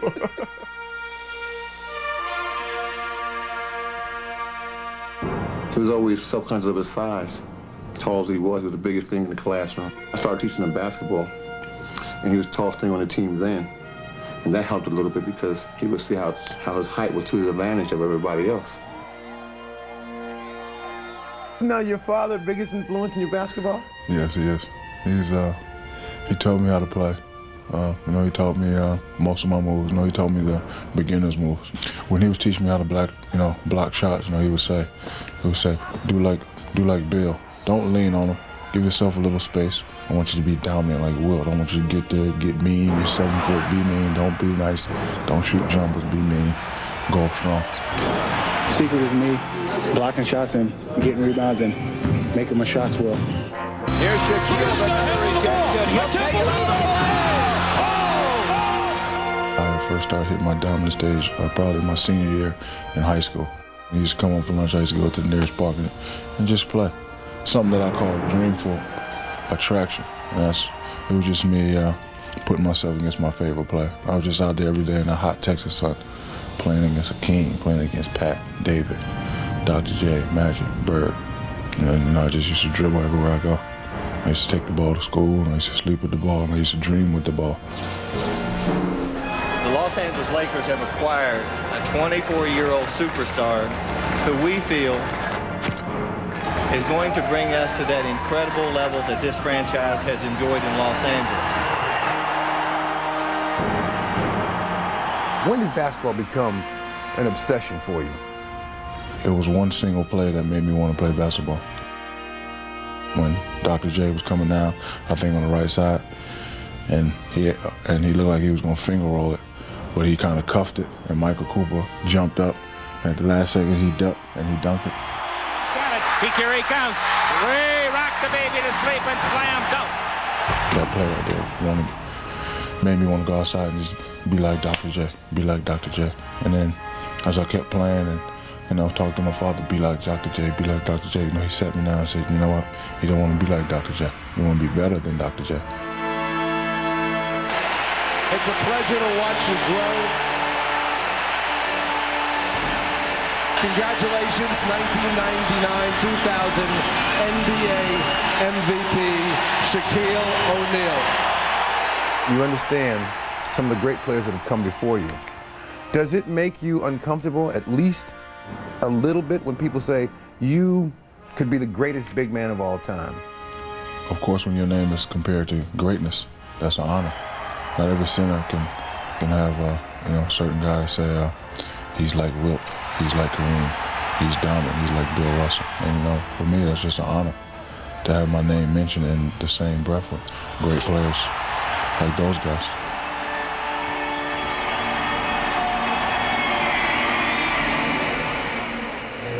Well, Shaquille O'Neal's first trip to the NBA Finals was thoroughly forgettable, but here already he's provided a very memorable first half. Much more of Ahmad's interview with Shaq coming up this Sunday on our NBA 2000 special, The Finals. We'll also hear from Reggie Miller and WNBA star Cynthia Cooper, 5 o'clock Eastern Time on Sunday. And when we return, Peter Vesey joins us from news from around the league. But first, a message from Net Zero and a word from the NBA. You, in my judgment, are an... Nothing will stop us from that.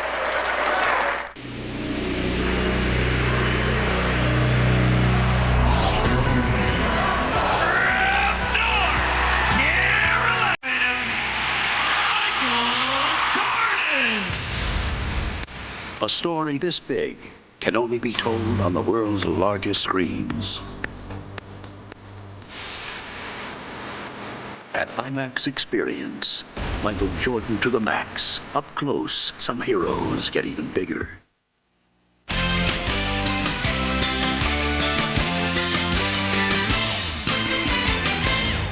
In past years at this time, Michael Jordan has been searching for an NBA title. Well, now he's searching for a new head coach for the Washington Wizards. Jordan acknowledged today that Leonard Hamilton of the University of Miami is the leading candidate right now. The Wizards are just one of several teams looking for a coach. The New Jersey Nets also need one. Peter, what's the latest with their situation? Well, Hannah, the NBA pre-draft camp is going on in Chicago, and sources tell me that Rod Thorne, the new Nets president, interviewed Lenny Wilkens yesterday. He still has two more candidates, one of them being Eddie Jordan, the Nets assistant. The other one, I don't know who it is. He wants to make a decision before the draft. And then we go over to the trading stuff. We got Kembe Mutombo is being pursued by the Raptors. Butch Carter is trying to unload three of the guys that he's having problems with: Antonio Davis, Charles Oakley, and Doug Christie. Now, I called a Hawks source. He would not confirm that the offer was made, but he said if anybody wants the Kembe Mutombo, they've got to give up an all-star. Back to you. Certainly makes sense. Thanks a lot, Peter. Meanwhile, quickly at the French Open today, very light day of action. Martina Navratilova and Marianne Dufour lost a 3-set match in women's doubles. And on the men's side, Magnus Norman won his quarterfinal in 4 sets over Marat Safin, while Herbert Costa lost a 4-setter. Our coverage from Paris continues on Friday with the men's semifinals, 3 hours, beginning at 10 a.m. Eastern Time. The Lakers lead the Pacers by 12. We'll be back with the second half after these messages from your local station. This has been Net Zero at the half. NetZero, defenders of the free world. Free internet access and free email forever. Call 1-800-DEFENDER. Coming this fall, the producer of Law & Order invites you to meet Wallace Benton, journalist, teacher, and mystery-solving genius. Aha! Today's lesson, seeing is believing, or is it? Okay, Cub reporters, show me what you got. Here they come. And? Fung and Beth, obviously. That's Beth? You testified to it. Absolutely. This doesn't prove a thing. Yes, it does. Oh, hi, Beth. So much for the ID. Oliver Platt, Deadline, NBC this fall. At first glance, it looks like a very large burger. At second glance, the craving hits you, and you wrap your mouth around our new Colossal Burger. Big, juicy, grilled to tasty perfection, and you'll find it only at the new Friendly's. Hi, welcome to the new Friendly's. Discover an incredibly tempting treat. Friendly's soft serve ice cream, irresistible Reese's peanut butter cups, and delicious hot fudge and peanut butter toppings. All of them put together. The Reese's Peanut Butter Cup Cyclone. Only at the new Friendly's. There's nothing better than being named Motor Trend Sport Utility of the Year. Well, except for surfing a 20-foot face at Mavericks, or snowboarding in Telluride. Then you can't forget riding in Moab, or kayaking the Snake River. Okay, there may be a few things better than winning Motor Trend Sport Utility of the Year. Ah, but what the heck, we'll take it. Motor Trend Sport Utility of the Year, the Nissan Xterra. Paris this week, Mr. Blake? Yes, and I'm taking my son. Going to practice your French? Oui. Whether it's your first international flight or your first one this week, you'll see you're on the airline that offers new horizons for our customers, with more European flights than ever and new destinations to come. Sortez de l'Eiffel Tower, s'il vous plaît. U.S. Airways. Come visit us.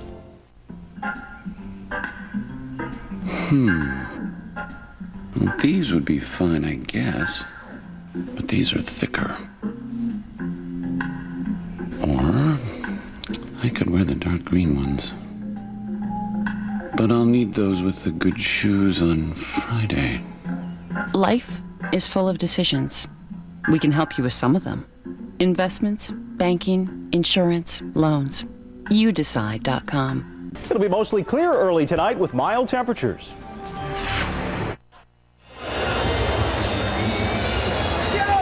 Through his 13-year career, Reggie Miller has averaged 23 points a game in the postseason. He's been blanked in the first half of his first finals game. Meanwhile, Shaquille O'Neal off to a monster game, 21 points and 7 rebounds. Back with Doug Collins, Bob Costas at the Staples Center, where the Lakers lead by 12 at halftime. Well, Bob, we talked in the open about as Shaquille goes, so goes the Lakers. He's off to a great start. He has 21 points at half. They have 55. They feed off to him. But look how deep he's catching the basketball. When he gets it there, it's too late. Now, the double teams, but the slow reaction by Crozier to be able to get out and cover the shooter. So Harper knocks in the three. And watch this. 1 bounce, 2 bounce, spins, still no help, and he lays the ball in the basket. You've got to go back and help on Shaq when that ball is in the air. Otherwise, you're going to get this kind of shot chart. Look at all those shots in the lane, 10 of 14. And then a tale of 2 shot charts. Reggie Miller, the wonderful job they've done on him. They've crowded him. They forced him to put it on the floor. They've chased him into a shot blocker. He's 0 for 7. He has got to come out with a huge third quarter to try to shoot his team back in this game. Of Indiana's 2 concerns, Miller is the least. Eventually he'll hit, but how can they cope with Shaq?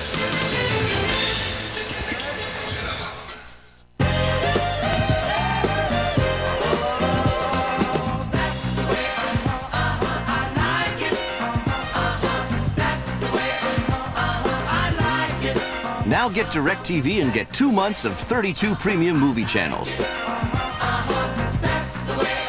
And you'll also get 25 specialty sports networks.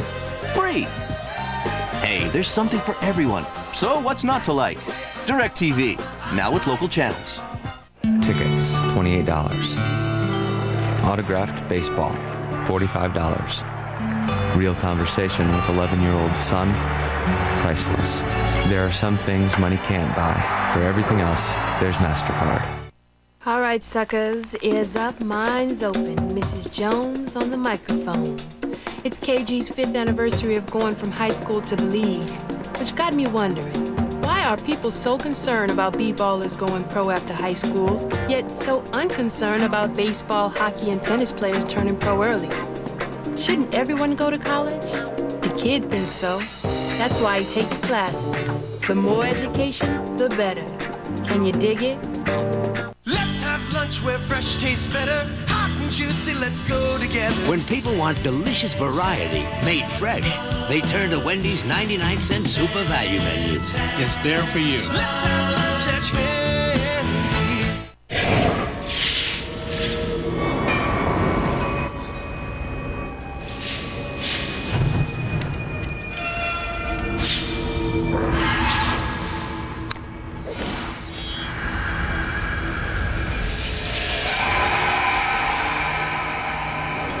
Find a Coke with a special pop top, and you could win $1 million.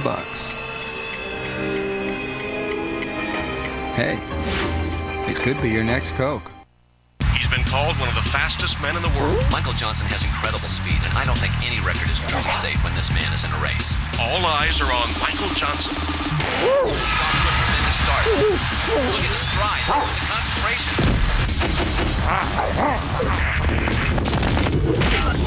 It seems no one can keep up with Michael Johnson. Hey, buddy.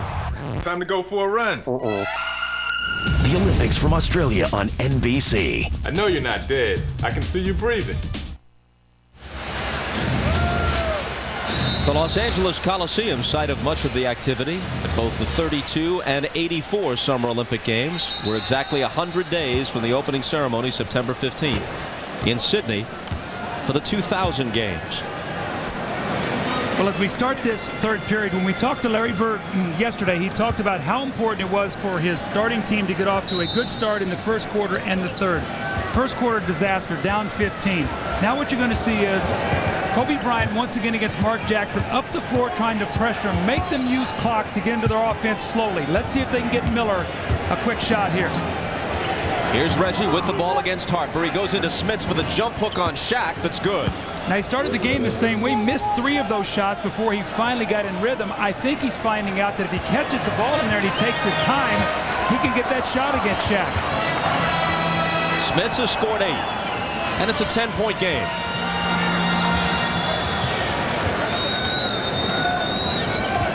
Into O'Neal. Only Jackson there to help. He turns on Smits and tips in his own miss. The double team is coming from the top, so Shaq should not be allowed to spin baseline. Smits has got to get over on that shoulder and not let him turn that way. 23 for O'Neal. Can Smits answer? He can. But it's down here on this defensive end. He has got to get his body up on Shaq, and although Shaq has the strength, he's got to know where his help is coming and send Shaq back to that person.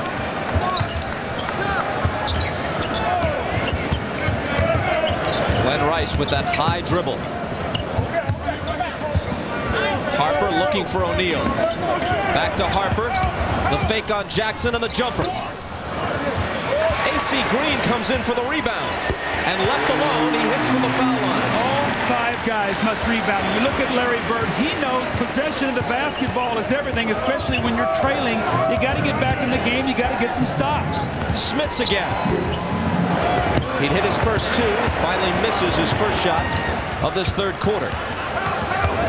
Harper swoops to the basket, and there's a whistle. And Ron Harper goes inline to inline. Nobody stops the basketball.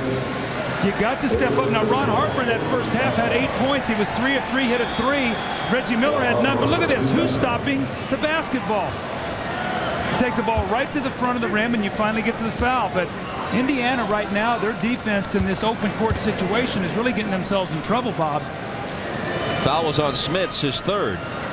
Ron Harper, throughout the Portland series especially, and here in game 1 of this series against the Pacers, has been a sneaky scorer. He'll throw in some key points. He says with a smile that in 6 years with Phil Jackson, he has never called a play for me once. That's when you got Michael Jordan and Scottie Pippen and Tony Kukoc on your team. You're not going to get a lot of plays. That's why you have to learn to play within the offense and just make the shots when they're there, and then you play the tough defense, and that's why he has 3 rings going for his 4th. And now Kobe Bryant and Shaquille O'Neal and Glenn Rice. That's right. They're not looking for Harper as a 1st, 2nd, or 3rd option. It's Rose for 3 and Shaq for the rebound.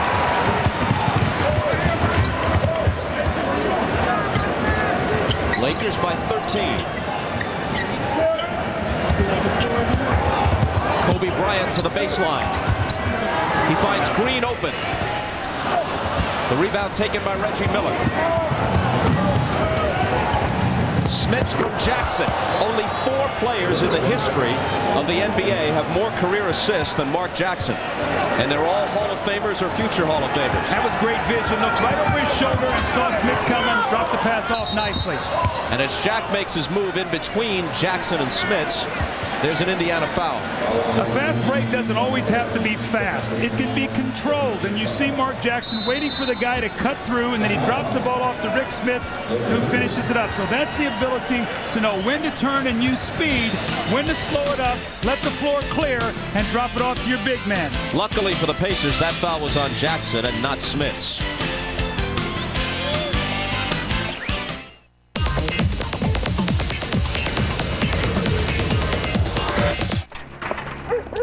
There it is. Let's go. On the left. Want to get the coolest stuff in the world? Go to Miller's Get the Goods online auction. Find tons of cool stuff. Plus a chance to help a charity. Details at MillerGetTheGoods.com and wherever you buy Miller Lite. Don't wait up. When making a truck, does more space make a difference? It does to a professional. That's why we gave the GMC Sierra the most front headroom and rear legroom in its class. It's one of the things that makes the difference between a professional-grade truck and all the rest. And only GMC has done it. The GMC Sierra. Above and beyond. Doctors have diagnosed you as having a split personality. Jim Carrey. Just keep your hands off my lady. Your lady? You're only hurting yourself! And the directors of There's Something About Mary Charlie, what's going on here? are at it again. Did your lips get as chapped as mine on the ride down? Me, Myself, and Irene. Sound good, candy pants. Rated R. June 23rd, only in theaters. The back nine ain't showing Roger a whole lot of love. Better call in the dog. If your ball is hanging in the rough and holding out seems mighty tough. Shh. He's got the balls and sticks and shoes to erase those triple bogey blues. FogDog.com, the athlete's toy store, and a lot more, baby. Fog Dog. That dog's got mustard on his onions. The NBA on NBC is brought to you by Miller Lite. The coolest stuff in the world is at Miller's Get the Goods online auction. By GMC. Do one thing, do it well. And by the movie that goes from gentle to mental. Me, Myself, and Irene. Starring Jim Carrey. June 23rd.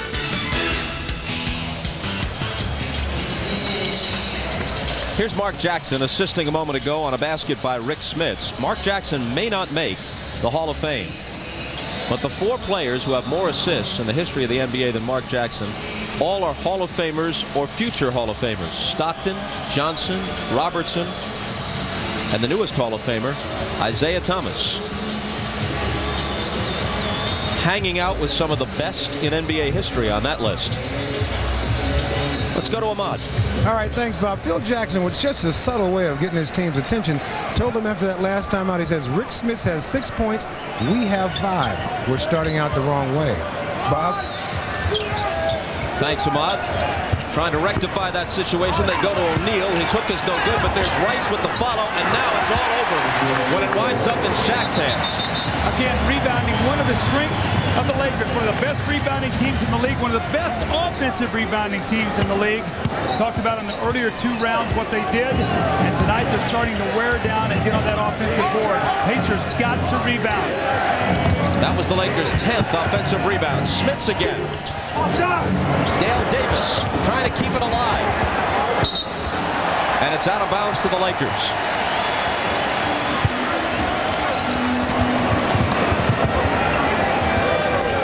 Into Shaq, who has 25. That one won't stay down, but the tip does. 2 offensive rebounds by Ron Harper.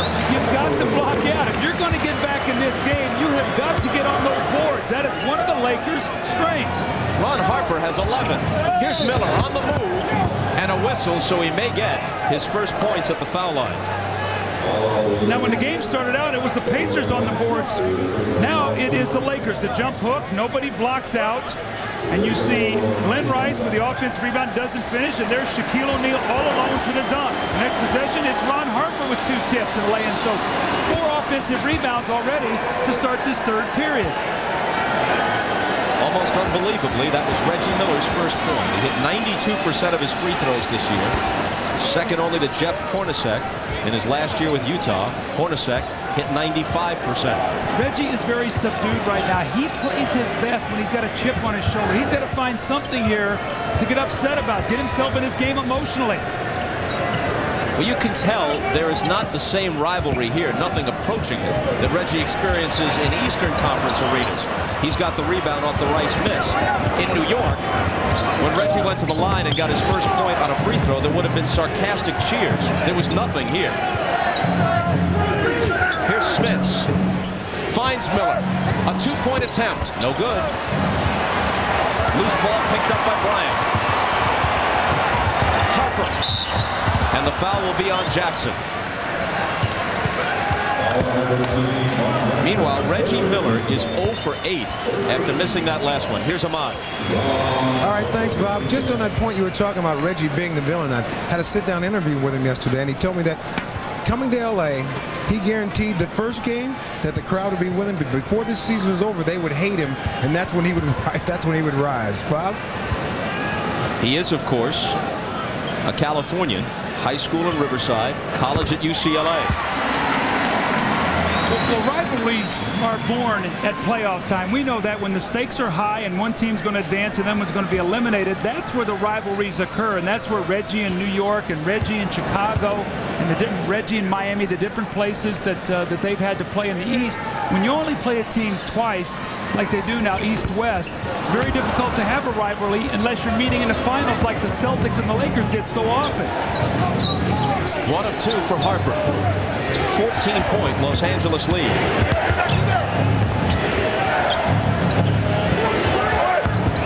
Miller returns it to Smits. In the lane, Davis fakes Shaq off his feet, and there's a whistle on the drive.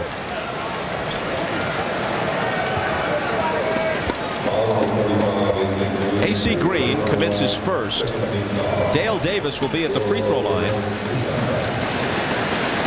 He is actually the lesser of the 2 free throw shooters when you compare him to Shaq, at least in these playoffs.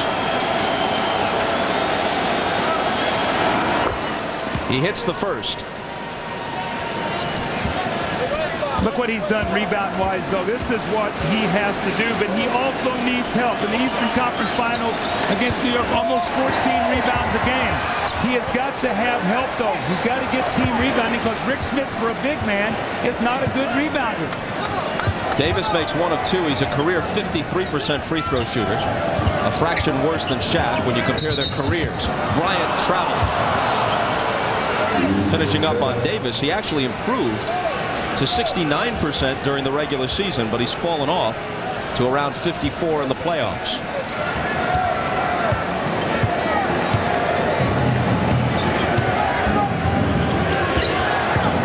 Mark Jackson blocked away by Bryant and taken by Rice.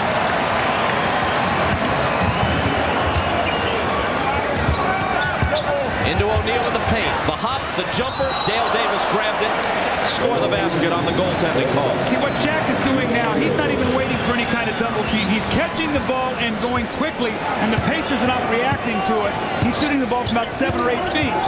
Lakers by 15 again.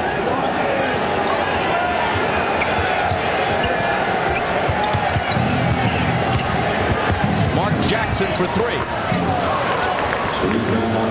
And he scored 11.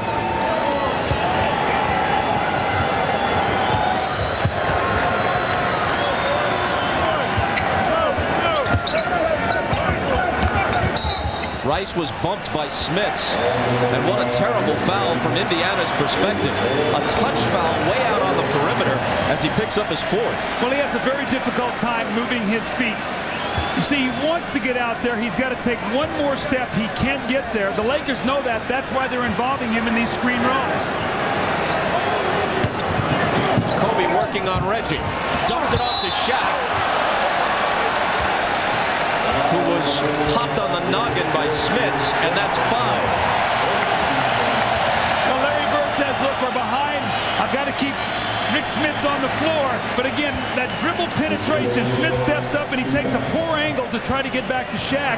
That's the kind of shot that he's got to leave him alone. You can't foul him on one of those shots where he's trying to jackknife it and go to the other side of the basket. Sam Perkins now replaces Smits. Perkins, the former Laker, who made the winning basket in the last finals victory for LA, the opener in Chicago in 1991. After that, Michael Jordan and company won the next 4 in a row for their first of 6 championships. This is the first time LA has been back in the finals in 9 years, and Perkins now wears the uniform of the Pacers. Here's Jim Gray. All right, Bob, Rick Smits now on the bench. I had a chance to talk to him at halftime, and I asked him what he was going to do differently in the second half for his team. He says there's nothing we can do differently. It is basically just pretty much impossible to stop this guy. Never quite heard that type of a concession from a guy who's out on the court competing. Bob? What we've seen more or less backs up his point of view, and Miller has his first field goal on his 9th attempt. Well, see, he got to the free throw line, got a couple free throws, and that's what you do. You get yourself to the line, now start being more aggressive. Maybe he can get some rhythm. Pacers to within 10 now.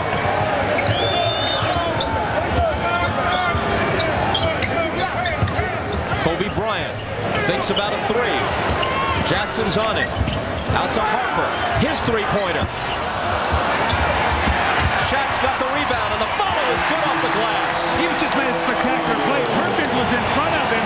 That was just great athletic ability by Shaq to go right over the top of him, take it away from him, and shoot the ball right in the basket. Dale Davis out to Miller. Long 3. Jumping out at him is Harper to block it, but he fouled him, and Reggie's going to get 3 free throws. So now what Harper was going to say is, you know, Reggie kicked his leg out, but Harper got him up on the wrist before Reggie made contact with his leg. Reggie loves to kick that leg out when he shoots the ball. Again, he got to the free throw, and watch him now as he sort of kicks that leg out, but Harper gets him 3 free throws here now for Reggie Miller. So once again, as a player, if you're struggling from the field, get to the line and work yourself back into a rhythm. He's virtually automatic from the stripe, and he's 3 for 3 tonight.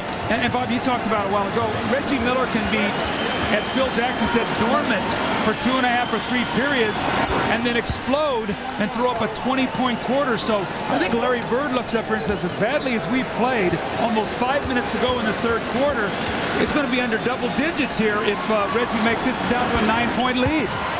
When he scored 41 in the 5th and deciding game in round 1 against Milwaukee, at 18 in the 4th. He got 34 in the Game 6 clincher at Madison Square Garden, half of them 17 in the 4th.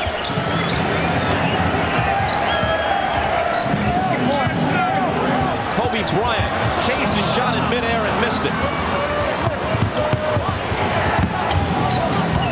They could cut it to 7 with a basket here, or 6 with a 3. That's what Jackson wants, but it won't stay down. If you're the Lakers, you got to go back to Shaq. Smith's on the bench right now. Perkins can't handle him. He's got his own way in there. Don't go away from what's working. Glenn Rice turns and misses off the glass into the hands of Jackson. Pacers on the run. Jalen Rose to the hoop.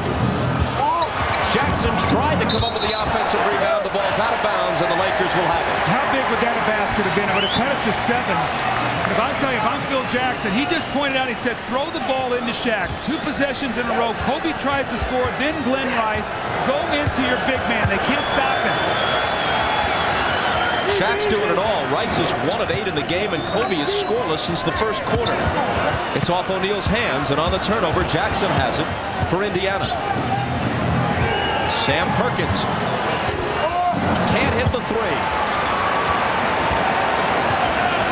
That rebound was O'Neal's 14th to go with 29 points. And Perkins is 0 for 4 from the floor. He needs to make some shots to drag Shaq out of that lane.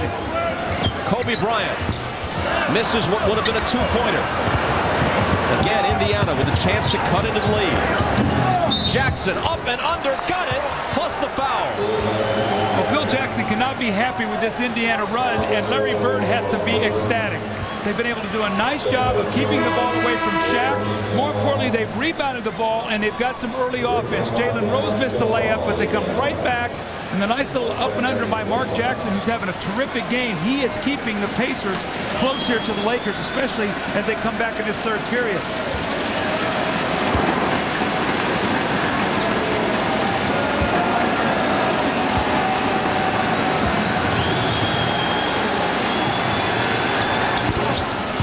Three-point play and a 6-point game. Indy's on an 11-2 run right now. Sometimes the Lakers get disinterested if things come too easy. Pacers right now are pushing them a little bit. Let's see how they respond. Shaw just in, gives it to Shaq, and Shaq's shot was partially blocked, but still goes. When in trouble, go to the MVP. Who now has 31. It wasn't clean, but it dropped. Miller off the dribble against Shaw. Running one-hander won't go, but the follow is there for Dale Davis. See, I like what Reggie's doing right now, though. He's really attacking. He tried to jump in and get the foul on Shaw.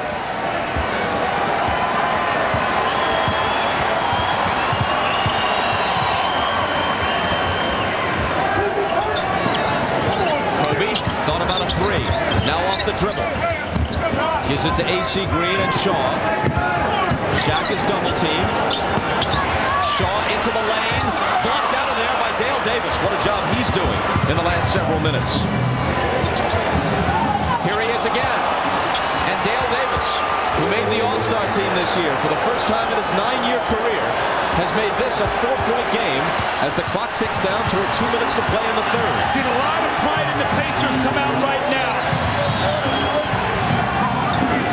Shaw for 3. Can't silence the Pacers.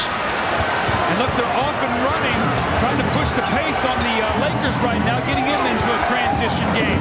Mark Jackson with the reverse. They're within 2. Well, you know what Larry Bird told Jim Gray at halftime? He said, I like our position. I thought he was trying to pull a little side job on his team, but he must have done something we did, and they're right back in the game.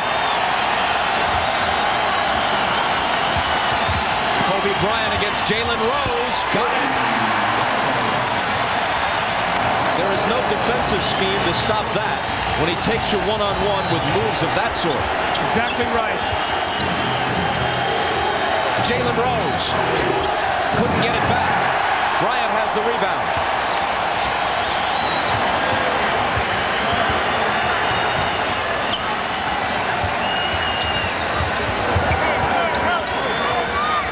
Shaw from the head of the key. And Portland's saying, where were those the other night when we needed those misses? Brian Shaw cannot find one tonight. Portland's still trying to figure out why this game 1 isn't in Portland. And why the Lakers aren't the ones watching on TV. Here's Miller on the drive. Shaq with the block.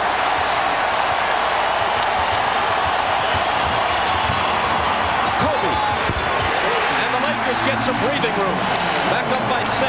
Reggie is taking one dribble too many. He's got to pull up before Shaq gets over there, running him right into the shot blocking of Shaq, and he's really taking away his effectiveness.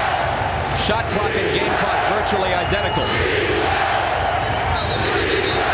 And Jack Neese says hold on. The clock actually stopped here. He's probably going to have to take some time off of it. I looked up and the clock had stopped moving. Gives us a chance to note this. You were talking about Brian Shaw, who had made 7 of 8 from three-point range. He's 0 for 5 overall in this game.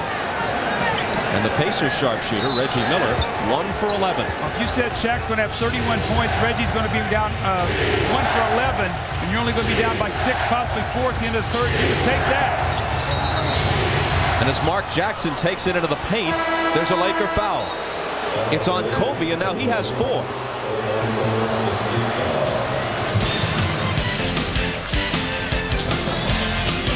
Timeout with just over 6 seconds to play in the third. On June 16th, only one man will stand up for justice. Can you dig it? The waitress. She saw it, huh? So what you do, threaten her? Samuel L. Jackson. I personally guarantee you'll never run from anything else again. Something happens to her, I'm gonna come after you myself. Something happens to her, it happens to me. Any questions? Right on. Rated R. Friday, June 16th everywhere. Prudential helped the Bakers find their dream home and protect it with home insurance. Prudential Life Insurance is part of the Goldsteins' estate plan. The Smiths are planning their college investments and getting investment advice for retirement. Millions of people plan their future with the strength of Prudential.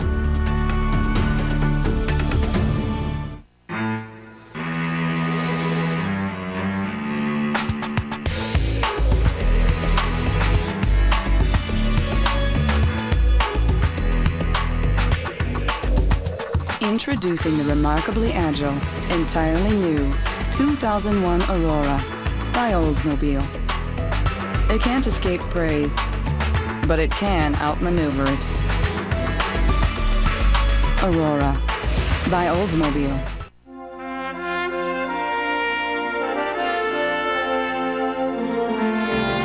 The ability to have hands-on brewmasters working with the finest ingredients. In the barley fields and in the hop fields, everyone has a genuine passion and commitment to upholding the highest standards. Quality, freshness, attention to detail. Blend those things and you have what Budweiser is all about. The Pacers, the Lakers, their showdown continues. Game 2 of the NBA Finals, Friday night, 9 Eastern, 6 Pacific, NBC. Hal Sutton. At the Players' Championship, he withstood the challenge of Tiger Woods. Now he sets his sights on golf's greatest championship, the U.S. Open, beginning June 15th on NBC. Even though Kobe is a first-team All-League defender, what Portland did in the Western Conference Finals was attack him. They attacked him with Steve Smith, with Stoudemire, with Bonzi Wells, forced him to play defense because he did not play well with 4 fouls, with 5 fouls. He just picked up his 4th foul. It's going to be very important to see how Kobe now attacks the defensive end in this 4th period.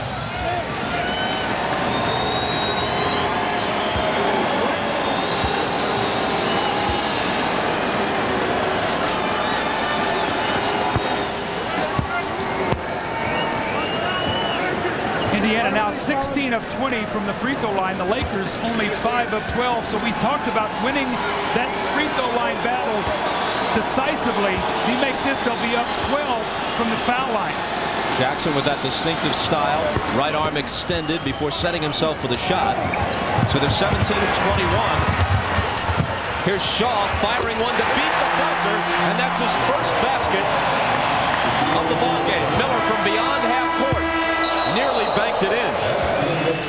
See, what I like about Reggie Miller right there, Bob, there's a whole lot of guys who wouldn't have taken that shot. He's 1 for 11. What's the chances of making that shot? He fires it up there. He's now 1 of 12, but he took it because that's what you're supposed to do. So, Jackson's free throws had cut it to 4, but Shaw with a dagger of a 3 ups it to 7. Back after these words from your local station.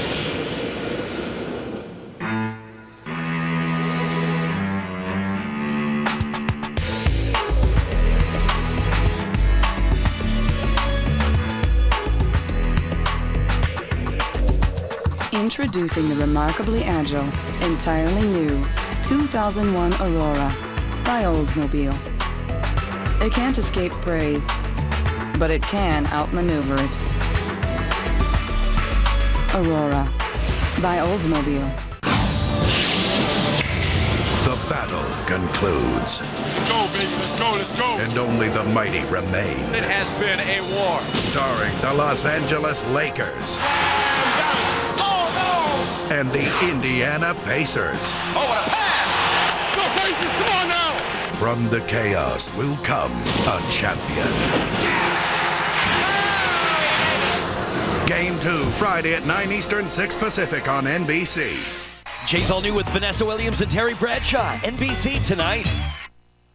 Here at Kia, we're offering great summer incentives, like $752 cash back on a sporty new Spectra. So why $752? Why not $629 or $537? Take a look.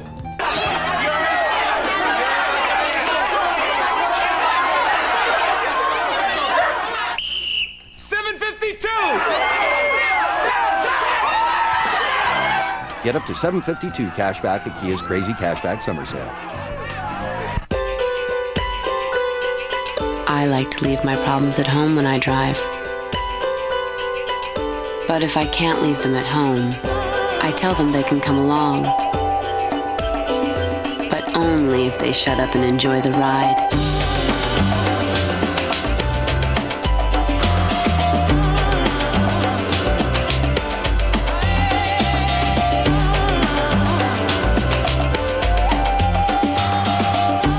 Current conditions from dual Insta weather stations in Ocean City, only on 11 News.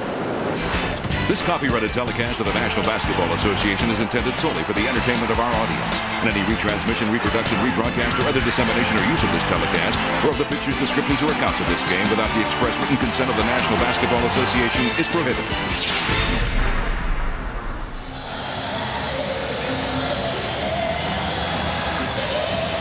It wouldn't be a Laker game without a quick roll call. The celebrities on hand. Matthew Perry and friends are here. Dustin Hoffman in his usual seat. John Lithgow looks on. Chris Rock, one of the funniest men alive. Welcome back, Cotter. It's been a while since we've seen Gabe Kaplan. Penny Marshall's a regular at these games. Glenn Fry of the Eagles. Michael Clark Duncan of Green Mile fame. Wally is here. Tony Dow. Where's Jerry Mathers as the Beaver? That's not Jerry Mathers. Bob Baffert, the trainer, and Jack Nicholson, as ever. They changed the last basket. They had put it up on the board as a 3 by Brian Shaw. They changed it to a 2, so good news for the Pacers. Their deficit is 6 rather than 7 as we start the fourth quarter. Shaw from Shaq. O'Neal has a nickname for everything. He's taken to calling a play like that the Shawshack Redemption when he hooks up with his old Orlando teammate. Best. Shaw for the rebound. Rick Fox in the front court. Yeah, to O'Neal, who now has 33. And it's a 10-point game when less than a minute of playing time ago it was 4. This is what Larry Bird has to be very careful and use his timeouts wisely. We know the Lakers like to surge. It's a big shot here by Reggie. And it's an air ball. Reggie now 1 of 13 from the field. Now, if the Lakers score here, that'll be 6 unanswered points. They'll double their lead. I think Bird's going to need a timeout here. He can't let this lead slip away as they climb back into the game. He's got to keep his team close. Reggie Miller hearing it now from the crowd as O'Neal fires the jumper that's short, and Derek McKee takes the rebound.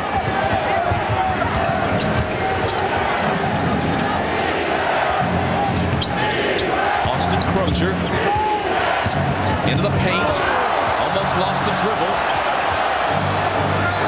Travis Best. Reggie, 4 seconds to shoot. Perkins camped out for a 3 and got it. Well, he needed that. Sam Perkins is such a big part of this team because he's a big man who actually shoots more three-pointers than he does 2, and he will stretch the defense. Shot clock winding down. Big possession.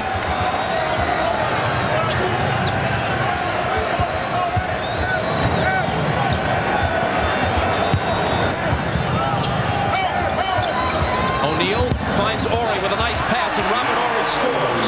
That backside guy on the defense has got to step up. That's twice now Shaq has passed out of the double teams for layups. Once to Shaw, this time to Ori.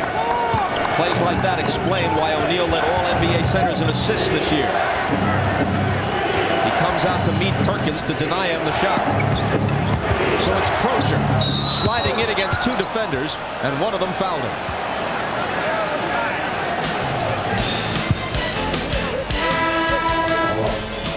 Shaquille O'Neal is going to read the double team. Brian Shaw cuts right to the basket. The little over-the-shoulder pass. And Brian Shaw lays it in with his left hand. Perkins comes back. A big shot here to cut it back to 7 as he buries the long 3. And then Shaq, once again, the double teams are coming, but that backside guy, Reggie, has got to step up. Ori too deep and too big. He finishes it. The Lakers up 9 once again.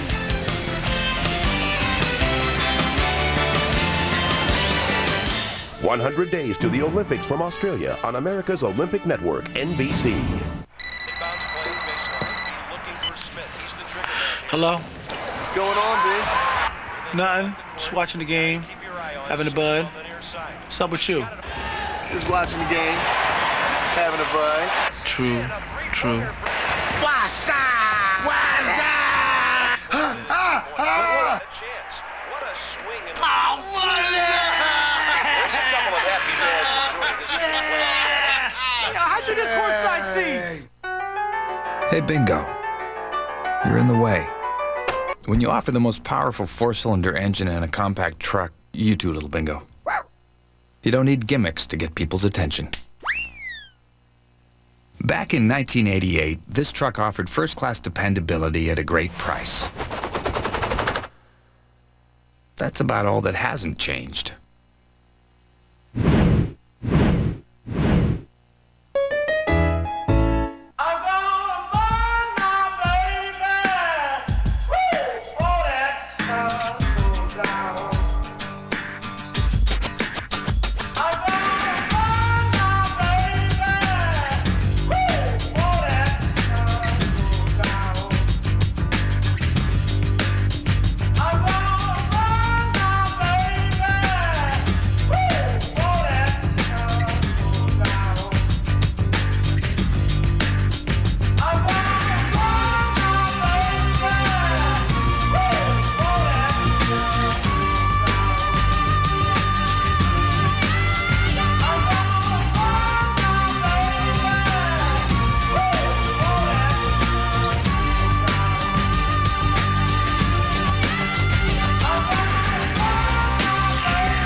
The NBA on NBC is brought to you by Brewery Fresh Budweiser, the official beer sponsor of the NBA. By Toyota, making it happen every day. By the irresistible taste that makes you say, did somebody say McDonald's? And by Nike.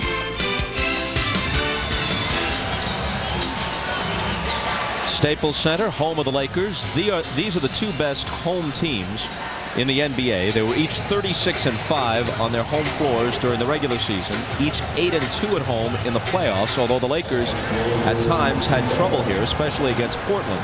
And Indiana won some big road games in this postseason, closing out both Philadelphia and the Knicks on the road in Game 6 affairs.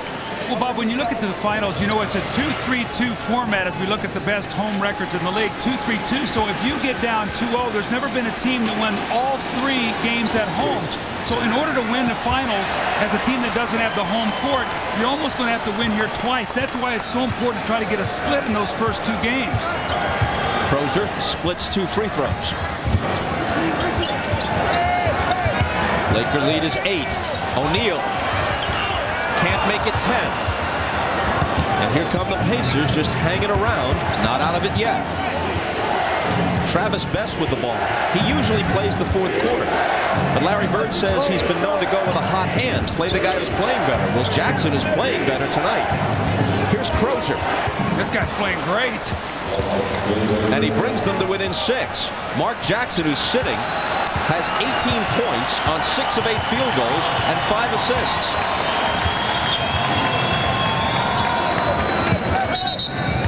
As they try to get it into O'Neal, there's a whistle from Terry Durham. Number 2 on Perkins. Smits has 5 and has been on the bench for a while.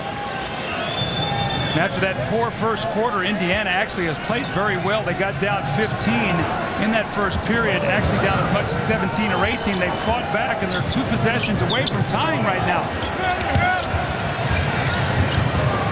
Fox, the fake, and he draws the foul as Miller lands on it. That's Reggie's first. Rick Fox tried to get the three-point shot up after he felt the contact, but couldn't quite do it. So it'll be sideline out of bounds. It will not be a shooting foul.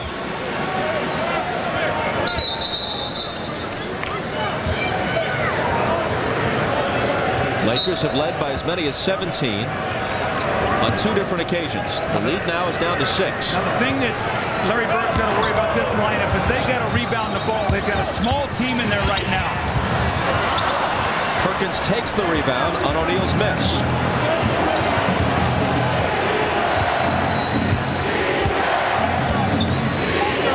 Reggie Miller, who's 1 for 13 in this game. Here's Crozier. Perkins thought about a 3, gives it to McKee. He fires. That could have cut the lead in half, but Shaw takes the rebound. They go deep to O'Neal, back to Shaw, around the perimeter to Fisher. O'Neal over Crozier for the rebound. He powers back up and scores. That's what I was talking about, the rebound. You see Shaquille O'Neal now with 35, but they've got a small team out there. Sam Perkins has got to try to get his body on Shaq, but he just overpowered him. McKee, Crozier, Miller, Best, they've got to rebound the ball. Best behind Perkins' screen. The rebound to O'Neal, his 15th. Shaq is having a tremendous game, dominating both ends of the floor. Let's see if they go back inside him one more time here. 35 and 15 for Shaq, with 3 blocks thrown in.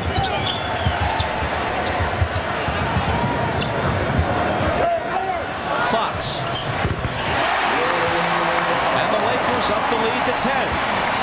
It's like Indiana is playing uphill the whole night. They get about to within 6. McKee's shot makes it a 3-point game. He missed it. It's back to 10. It's hard to play from behind the whole night. Especially on the road, and now Fisher takes it away from Best. He tried to reach Shaq, but Perkins cut in front and took it back.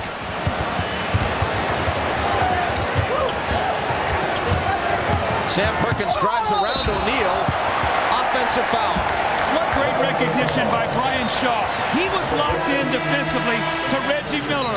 Reggie Miller cleared out of there. He looked over his shoulder and stepped up and took the charge. Now watch Brian Shaw. He peels back and steps over and takes the contact against Sam Perkins.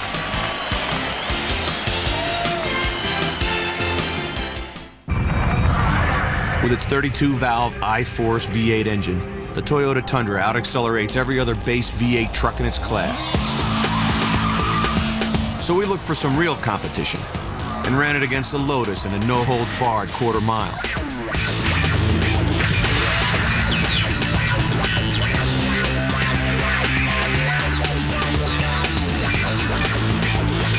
Toyota Tundra, Motor Trend Truck of the Year. Bigger than Mrs. Doubtfire. Badder than Tootsie. Let me go get my 9. It's the #1 comedy in America. Nothing to it. Big Mama's House. Big Mama getting a little lightheaded. Rated PG-13. Now playing. In the new internet economy, 96% of the Fortune E50 run Oracle. Oracle. Software powers the internet. Hey, I'm Robert. Hi. I noticed you from across the room. Oh, yeah? Yeah. You look good. I like women who don't feel like they have to work out all the time.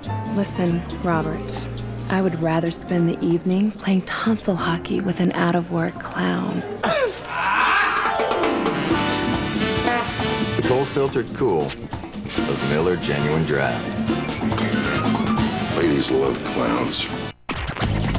Wear what the players wear. Oh, NBA style. anywhere you want. And if you want it authentic, log on to the NBA store on NBA.com. There's the widest assortment of NBA products, and we're open all day and all night.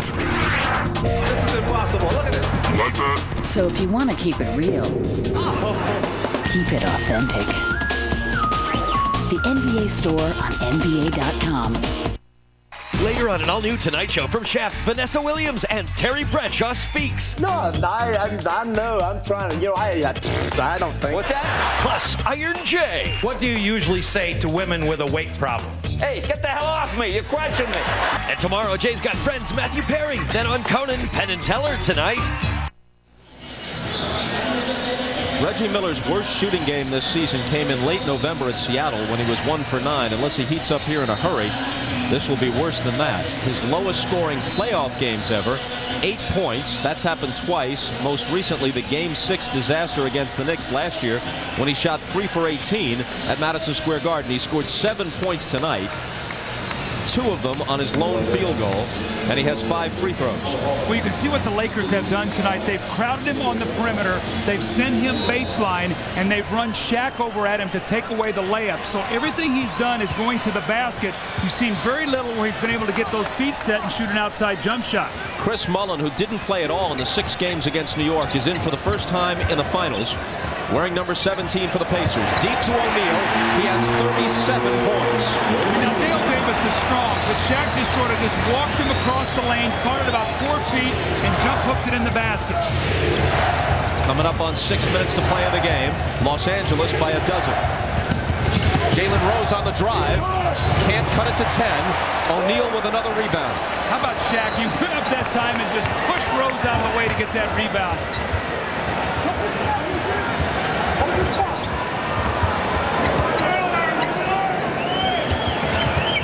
He passes out of the double to Fox, and 1 pass too many. He was looking for Horry. They turn it over. Now Mullin is in there for one reason, to make some shots. Crozier, who's been making them all night. Wow, this guy. Now remember, he had 22 in Game 1 of that New York series, and then went ice cold the rest of the way. Off to a great start here tonight. With 16. O'Neal again. 39 points, and watching this makes you appreciate the post defense of Portland. Dunleavy had a fine scheme, but he also had the personnel to execute that scheme. That's a great point. When you got Scottie Pippen, you got Rasheed Wallace, those guys running down into double and triple teams, they made life miserable for Shaq. Right now, he feels so comfortable playing against that Pacer defense. The jumper by Best was halfway down and popped out.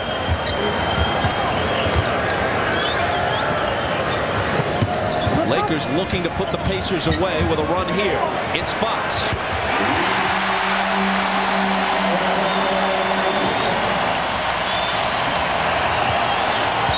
The three-pointer establishes a 15-point lead.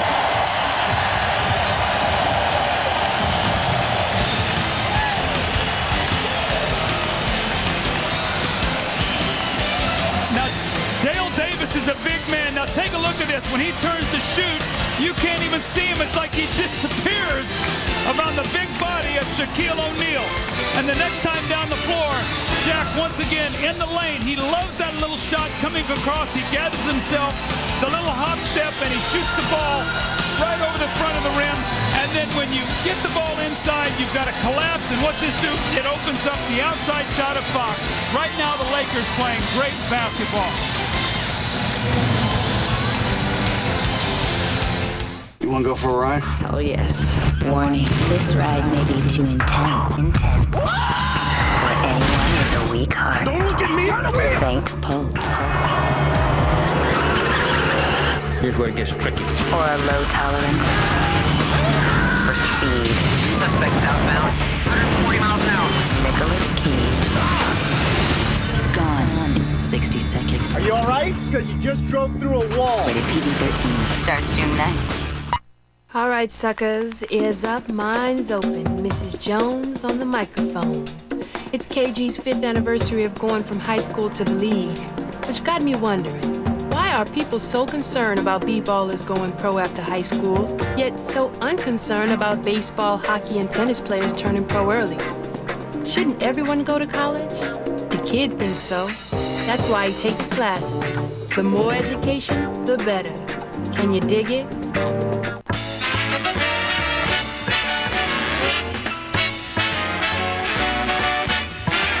I like the likes of you. I like the things you do. I mean, I like the likes of you.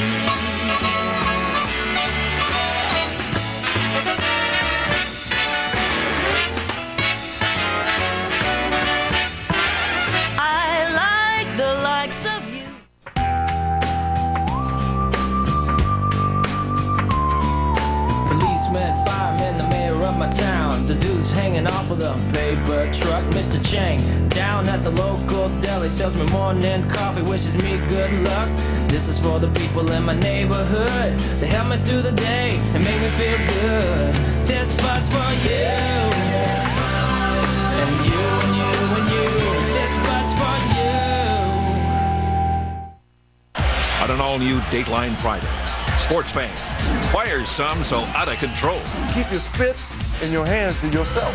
Violence like this is becoming all too common at sporting events. They want to throw things, they want to say things, they want to spit things. What can be done to stop it? An all-new Dateline Friday, 8/7 Central on NBC. 4.5 minutes left, a 15-point lead, and Phil Jackson's instructions for his Lakers. Now, for them to get back in this game, they're going to want to come down here to 3. They're 15 down. We need to play 2 minutes of basketball where we use the clock and destroy their big. So we need a 4-pass. Organize. Well, Phil, what he's telling his team there, you're going to have to shoot some threes. It's the best three-point shooting team in the NBA. Cover them at that line, and then on offense, come down, use the clock, and pound it inside. Stay organized for the next couple minutes. Here's Miller. Dumping it into Smits, who's back playing with 5 fouls, and he immediately turns it over, throwing it right to Fox. And I think it's important for the Lakers in the last 4.5 minutes of this game. They're going to win the game. They cannot let Reggie Miller get a couple field goals. Make him go home with this taste in his mouth. Don't let him get going. Here's Robert Ory. O'Neal. 41 points. And a chance to tack on another one. We talked in our open about Shaquille O'Neal being the most dominant player in the game. And he gets him in a variety of ways. Here he just gets on the offensive board. We talked about he's one of the best offensive rebounders in the NBA. He just powers it in the basket. And but Bob, when the Lakers win, Shaq averages about 31 points a game in the playoffs. When they lose, about 23.5. Tonight, 41 points. They play off of his rhythm in this offense. And he stays at 41 as Davis rebounds. Smits came back in for 30 seconds, committed a turnover, and then his 6th foul. He played 20 minutes, scored 12 points, had 5 rebounds. Miller for 3, way off. And a whistle on the rebound. He is now 1 for 14. And there's nothing worse than being on the road, having a kind of game that Reggie's having, and then having to be in that city for 2 more days before you can play a game. That's all you're going to hear on TV, the radio, the newspapers. But Reggie Miller, we know one thing, he will bounce back. He's done it so many times before. Here's Dale Davis's jumper. Making it worse, though, for Reggie. This is his hometown. He told us yesterday, I'm not taking calls from any friends. It's family only. Family gets the tickets. All other requests get a deaf ear. I'm focusing on one thing and one thing only, these finals. Bryant finds Fox, and now Shaw for 3. Crozier with the rebound, battling Shaq for it. Here's Reggie Miller on the drive. Flips it up with the left hand and comes up empty. 1 for 15. Now this is where they want to use clock and stay organized and look at that line. Yeah, Shawshank right there. There's your Shawshank redemption. Now that started on Orlando when these guys played together for the Magic. They do that as well as anybody in the NBA. Jalen Rose quiets the crowd, but only a bit. Shaquille O'Neal has been unbelievable tonight, and John Salley waiting to check in the game.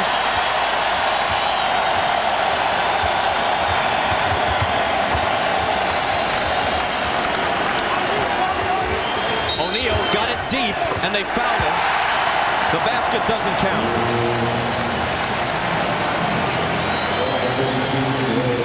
Shaquille O'Neal just feels the rhythm and rolls right to the basket. How about that finish?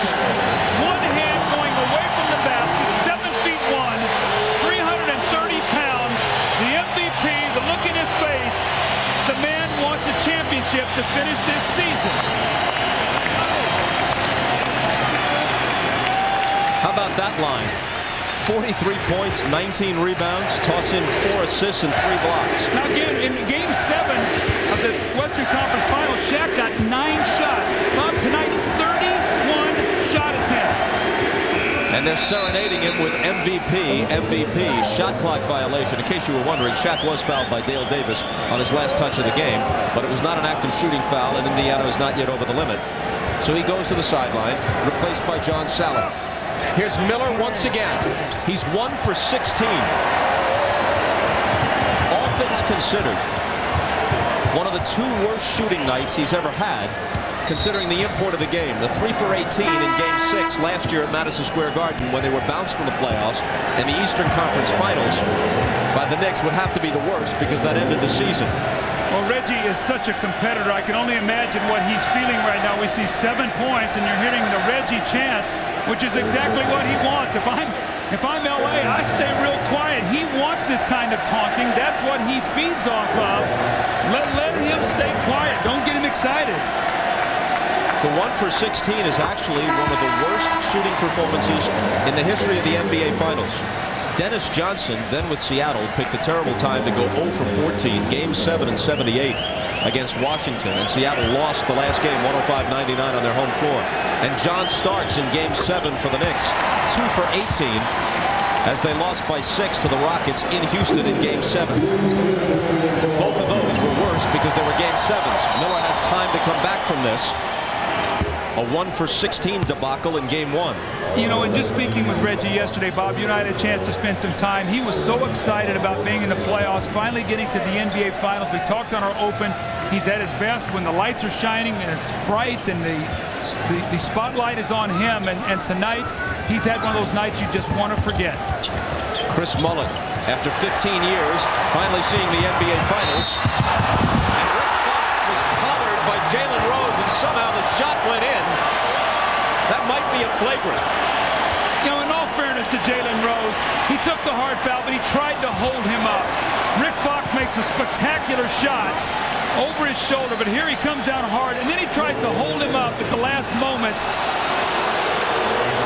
See him slip through as he tried to grab his shirt, so they're not even going to give him the basket. They're going to say it's a 2-shot foul, but the foul occurred before the shot was taken, so Rick Fox gets the brunt of that blow and doesn't even get the basket.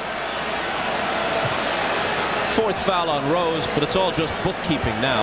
100-83 with under 2 minutes left. Here's one more look at this play. Rick Fox sort of peeks over his shoulder. The foul is committed there. A little surprised that that was not a and one where he got a 3-point play. Looked like it should have counted. Yeah, I thought so too. Well, he makes them both. Well, where does Indiana go from here, Bob? What do you do? I mean, where do you break that film down? How are they going to slow down Shaquille O'Neal?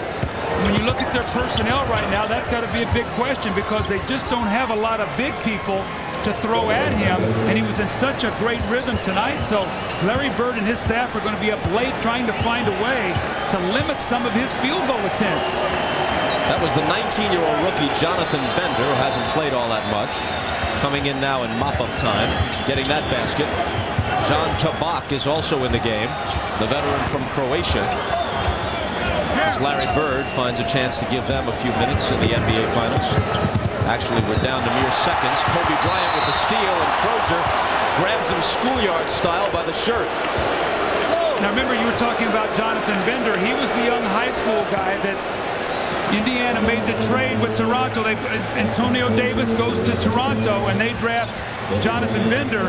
And right now in the finals, I'm sure they would love to have Antonio Davis. Now, they get here to the finals somewhere they've never been, but they could use that big body right now.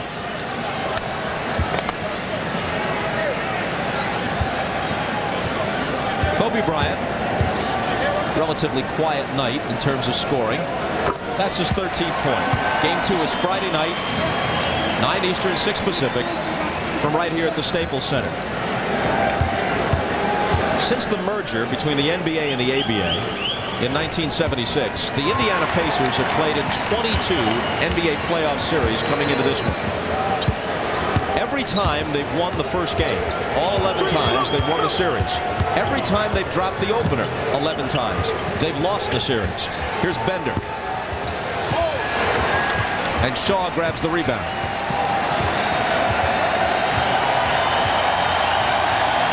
Well, the Lakers showed no after effects of that amazing come-from-behind win against Portland. I think the biggest concern was, were they going to have a hangover? Shaq did not let that happen tonight. He dominated from start to finish. Big Game 1 victory here for them, Bob. Bryant misses a 3. Ball up over the backboard. 26 seconds left. Well, the Pacers battled back. Were down by 17 twice. They got to within 4, but the Lakers answered. Well, remember in the 4th period, McKee had a 3 that would have made it a 3-point game. And there's some of the spectacular ability they show in Jonathan Bender coming out of high school. Now, he's a guy that down the road is going to be a terrific player, but not ready yet to help this team. And what high school is he from? Picayune High School in Mississippi.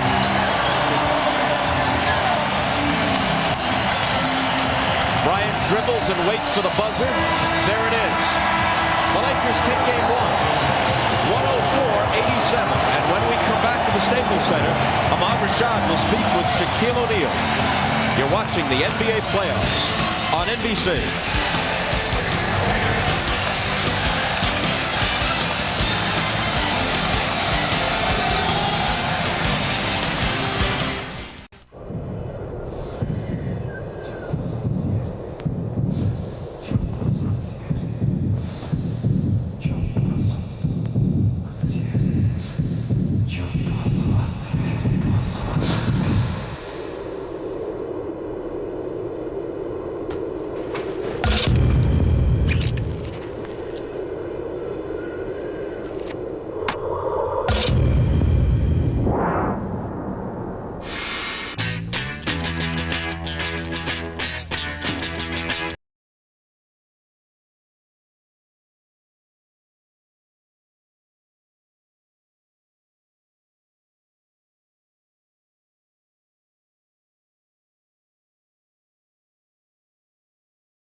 Play McDonald's Hatch, Match, and Win game, based on Walt Disney Pictures' Dinosaur.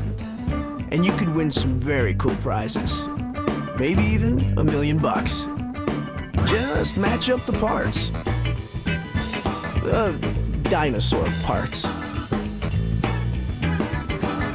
Ladies and gentlemen, we'll be boarding first-class passengers first. Following that, we'll be boarding by rows, starting with rows 30 and higher, then moving toward the front of the plane. Boarding absolutely last will be those passengers whose companies still haven't figured out how to use e-commerce to be more responsive to their customers. Once again, Flight 132 Using the web for business shouldn't be so hard. Get the software, services, and partners that make it easier. The business internet starts with Microsoft. This fall, after the Olympics, the USA Detective School will unleash its newest hero. The adventure begins. This fall, a new breed of private detective. The subject is male, 6'3", or 63. The Michael Richards Show, coming this fall to NBC. The headline of this game in big bold letters, Shaquille O'Neal. Here he is with Ahmad. All right, thanks, Bob. Shaq, 43-19. I guess we must say that Diesel was in effect this evening. I was just trying to get deep position and take the high percentage shot like I've been doing all year. And when they doubled, I kicked it out to my teammates. My teammates shot the ball very well. And, we knew that this was going to be a difficult game. We had a couple lapses, but we were able to get our focus back and win the game. Now we realize game 2 is going to be a difficult game, and we have to be extra ready. In the first half, the triangle was working very well. Third quarter, sort of a lull. What happened then? I think in the first half we were really focused. Then once we got our lead, we got kind of lackadaisical. But after a timeout and Phil Jackson drilled us, we got our focus back. Did you feel like in the fourth quarter you had to take over? Because that's when you did. I mean, my teammates was getting me the ball in a good position, and I was just taking the high percentage shots. One of the things that's helped you guys, I guess, is the rhythm. You've been playing every couple of days. But what about the fatigue factor? I don't think we're going to get tired. Phil Jackson does a great job of getting us prepared, and this ain't the time to get tired. So, we got one. Now we just, have to try to get 3 more. All right, congratulations on a great game, Shaq. All right, let's go back to you, Bob. All right, Ahmad, with Shaquille O'Neal running wild, the Lakers outscored the Pacers in the paint 64-34, almost doubled them up in that department. Kobe Bryant had 14, Ron Harper had 12. Mark Jackson had a good game for the Pacers, 18 with 7 assists. And the final, 104-87 in Game 1. Join us Friday night at 9 Eastern, 6 Pacific for Game 2 of the finals, right here from the Staples Center. Tonight, after your late local news, The Tonight Show with Jay Leno. And for those of you who'd like to continue with more coverage of the finals, we have a post-game special coming up immediately on CNBC. For Doug Collins, Ahmad Rashad, and Jim Gray, I'm Bob Costas. You've been watching the NBA Finals on NBC.